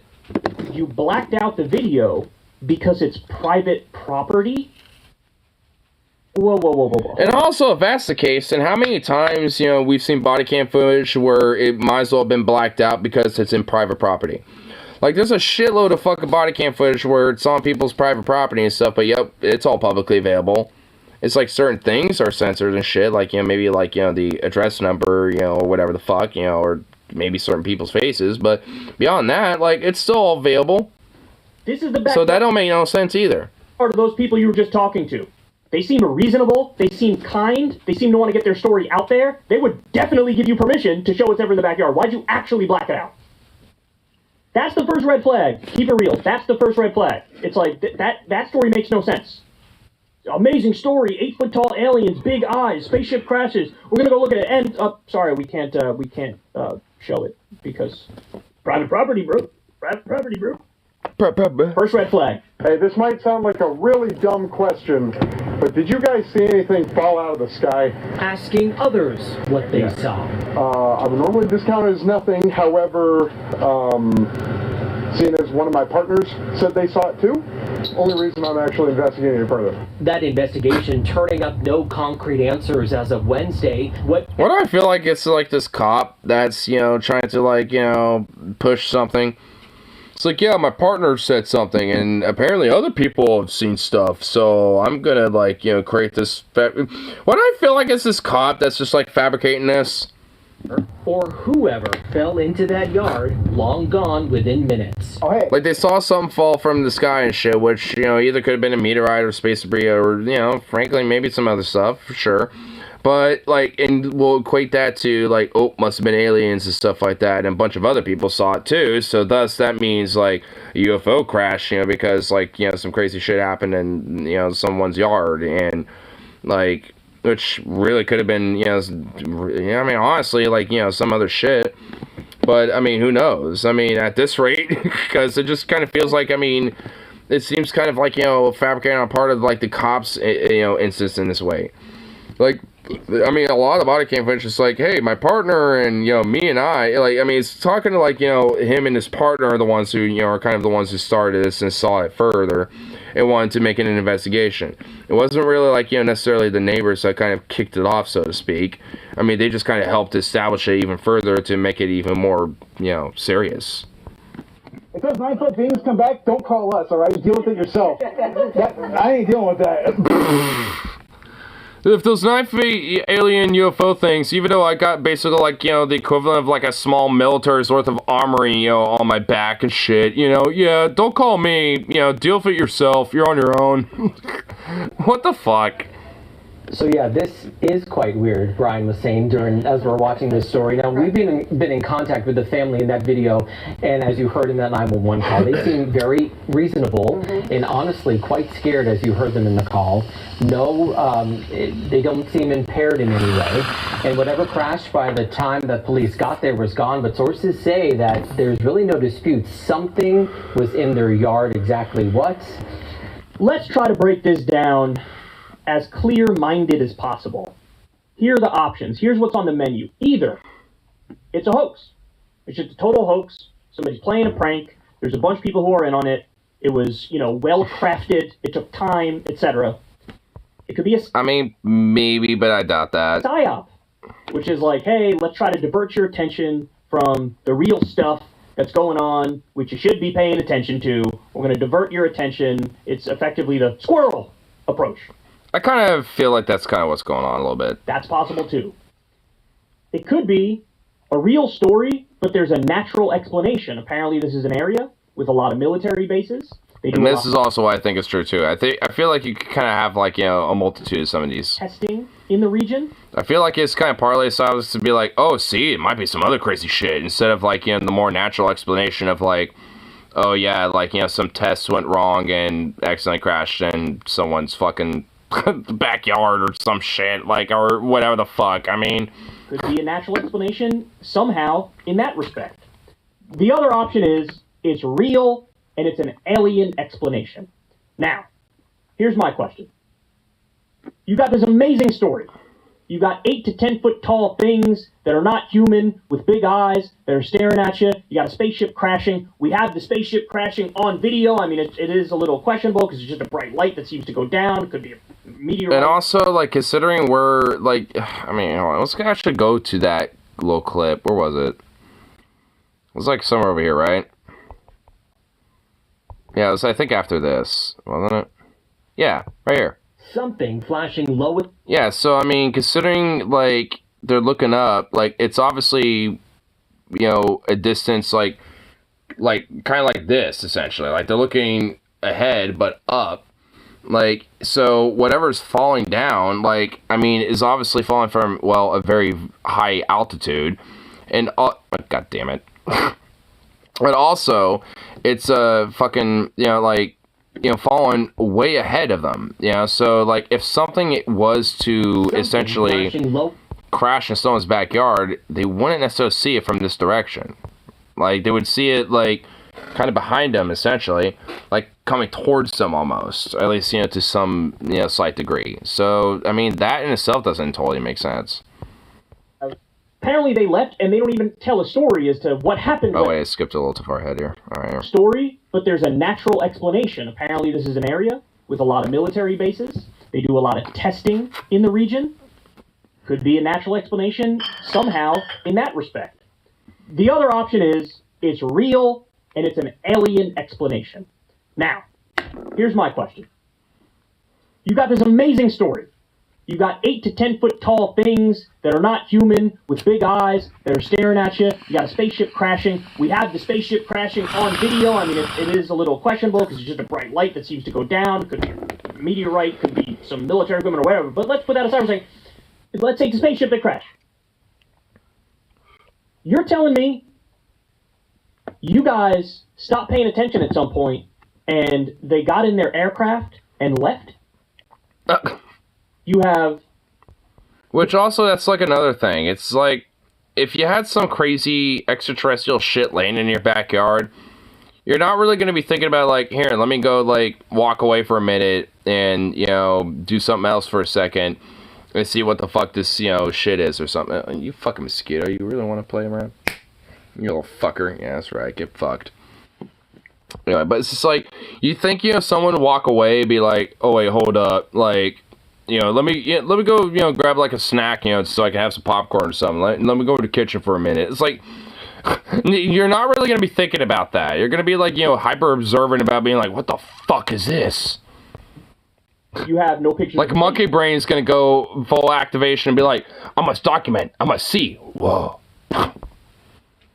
You have, apparently they left and they don't even tell a story as to what happened when they left, how they left. My guess is, if aliens crash in your backyard, you're going to keep your eyes on them the entire time. You're not going to, hey, I'm going to go grab a pretzel and go to the bathroom, and I'll come back and look at the aliens later. No, you're going to keep your eyes on the aliens. And so, there's no pictures, there's no videos, there's not even a story as to how and why the aliens left and what the mechanism was of them leaving. I thought the spaceship crashed, and now you're telling me the spaceship isn't even in the backyard? There's no trace of these alien things that were there. So, which makes me think... It's a fucking, at least in some part, a hoax, or at least, you know, maybe some sort of natural thing happened, but there's an explanation for it. But it just kind of looked like an anomaly to these people, and, you know, and thus made them kind of freak out a little bit. I mean, you know, and just also the coincidence of, you know, something falling from the sky and able to be very visible in the night sky and shit. Like, it just seems like there's a lot of coincidence and, you know, a lot of just, like, I mean, in a sense, like a minor, like, UFO hysteria around it, essentially. Just because of the whole idea of, like, I want to believe, which I get, I totally do. I want to, too. Which is why it kind of makes me butthurt, you know, be like, oh, why is there so many, like, you know, Swiss cheese holes in this? Like, I mean, shouldn't we have at least more transparency with it? It's like, why is the backyard censored, but pretty much like the rest of the private property is available to see, you know, with the body cam footage? But the backyard, because it's private property, we can't see that, though. It's just like, what the fuck? I mean, there's just some, like, you know, red flags that make me think, bullshit. Explain any of that, right? Guys, look, I want to be clear. My position is not, this is fake. And my position is not, this is real. I'm kind of willing to lean on it's fake. My position is, I don't know what's going on. Complete and utter agnosticism, 100% agnosticism. I don't have any answers. I don't know what's going on. It could be a hoax. It could be a psyop. It could be real with a natural explanation. It could be real with an alien explanation. I don't know. I don't know. But why the hell is this the big story? And your ass was this close to proving beyond any doubt at all that aliens and UFOs are real. And oh, God, we blinked and they're gone. They're not here anymore. It's like they were there, and we turned around for just 2 seconds, and we looked back, they were gone. Dun, dun, dun. It's like, how are we going to be able to, like, Scooby-Doo our way out of that? Where's the aliens? You got no pictures, you got no videos when they crashed and landed in your backyard, and then even when the cops go to the backyard, we blacked it out because private property or something. I mean, that's like really the biggest like what the fuck thing about it. It's like you think there at least would be some sort of, even if it's like potato like grain footage, you know, that looked like it came from a 2004 era Nokia. Like, I mean, fuck, something. Like, you would think there would at least be a little bit more or something besides like some body cam footage that censors most of the juice that you would really want in the first place. So it's just like, I mean, it's honestly even worse than the potato grain footage that we get sometimes. It's like, it's worse than that because it's literally just blacked out. There ain't nothing. So it's like, I mean, it's why I'm really more inclined to just think kind of bullshit, frankly. It's like, it just kind of makes me think like this cop probably, wanted to like, really build up this whole UFO. I really feel like it was kind of the cop that did it. Like, because a lot of body cam footage kind of inferred this, like, yeah, me and my partner saw this shit. Did you guys all, see some stuff that confirms our weird little thing? Like, it kind of seemed like, the cops were kind of the ones who started this shit and tried to get everyone else in on it for their little investigation. What? You would have had that's my thought of the country convinced. If your ass just took an iPhone picture or an iPhone video. Or even a 2004 Nokia fucking photo. Something. Weird alien aircraft with some weird red-ass smoke coming off of it. Show it levitating above the ground. Show a weird, slimy, 9-foot-tall creature with the weird-ass eyes. Walking in a way that humans... Hey, how would you know if it's slimy or not, Kyle? Beings are not capable of walking. Laying on the ground with a broken leg. Show any of that stuff and boom, 80% of the country's like, goddamn! This is real! No shit. But instead, we get what we get in every single UFO story and every single alien story, which is like, we got a little bit of something, a little bit of, some sprinkles of evidence, but, bro, we just missed the thing that would have conclusively proved it beyond any reasonable doubt. Yeah, that literally is this is literally how I feel about that's how I feel about it. It's like, god damn it. It's like, man, I don't want to believe, but motherfucker. Where are the pictures? Where's the video? Where's the first-hand explanation as to if the ship left and the aliens left, how did they leave? They didn't put that in the story? Seems kind of important to the story, right? Especially if they apparently crash-landed in their backyard. It's like you would think, like, if it crash-landed, then it's probably not exactly operable enough to fucking fly and leave, right? So it's like, I mean, there's just, like, too many fucking weird things about it. Like, I mean, maybe I am more cynical than Kyle about it, but, like, goddamn, dude. Like, I mean, I'm just kind of sniffing a little, like, bullshit with that. And I feel like there's a lot of bullshit with that one. But, that's just me. Like, I wonder why that one's, like, the one that's, like, kind of, making the waves right now. You'd think, like, the Pentagon ones would, but, like, that kind of did for, like, a day, but this one's been, like, it's, like, far less, with this shit. At least there's, like, somewhat of a benefit of the doubt to make with, some of the different things the Pentagon has shown. And even then, I think a lot of that is bullshit, too. But even then, at least I can, see, like, alright, some of it's not entirely explainable, but this chunk of it is. I know one of them, like, they think is a UFO is literally just a bird. Like, I know at least for one. I don't know about the other ones, but at least I know for one is debunked to basically just be a bird. That is, like, flying at a certain altitude above the ocean water. So, and it's also flying in the opposite direction of the plane when it was locked onto it. So, and because it was so far away from where the plane was, being obviously playing at a very high fucking altitude, makes the bird look very blurry. So it just kind of looked like this weird, like, blob thing. But, I mean, considering that it had slight movement, when it came to, like, its flapping of its wings, it kind of, showed off a little bit of it being a bird. And if anyone at least was able to really distinctly look at that type of shit, especially with the altitude and where the altitude of what was being locked on, and considering the ocean floor and stuff, it all makes sense that it's a bird. But that's just for one video. I mean, there's a lot of other ones that, like, that are either somewhat inconclusive or at least also have some other explanation too. But, man, I want to believe. Can we just actually have, like, a conclusive, like, confirmed UFO video that's like, yeah, this is actual alien video? Can we actually just have one? That's all I want. I just want one. I don't want something that's inconclusive. I don't want something that's, like, debunked or just bullshit or, like, Oh, we almost had some evidence. Like, nah, fuck that. I want some, like, actual conclusive evidence. Like, Kyle's right. 80% of the country would be like, goddamn, son. Holy shit, they are there. But no, we don't get that. We don't get that shit. Boo.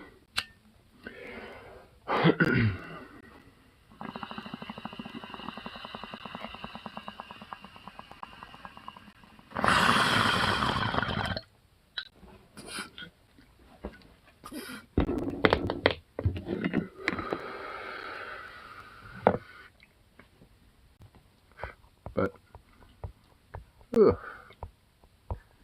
Yeah, feeling a little hungry, so I don't know, streaming for almost 4 hours. So, I think I had a nice little fun, productive one. So, you know, I'll catch the last little bit of this bowl out and then call it good.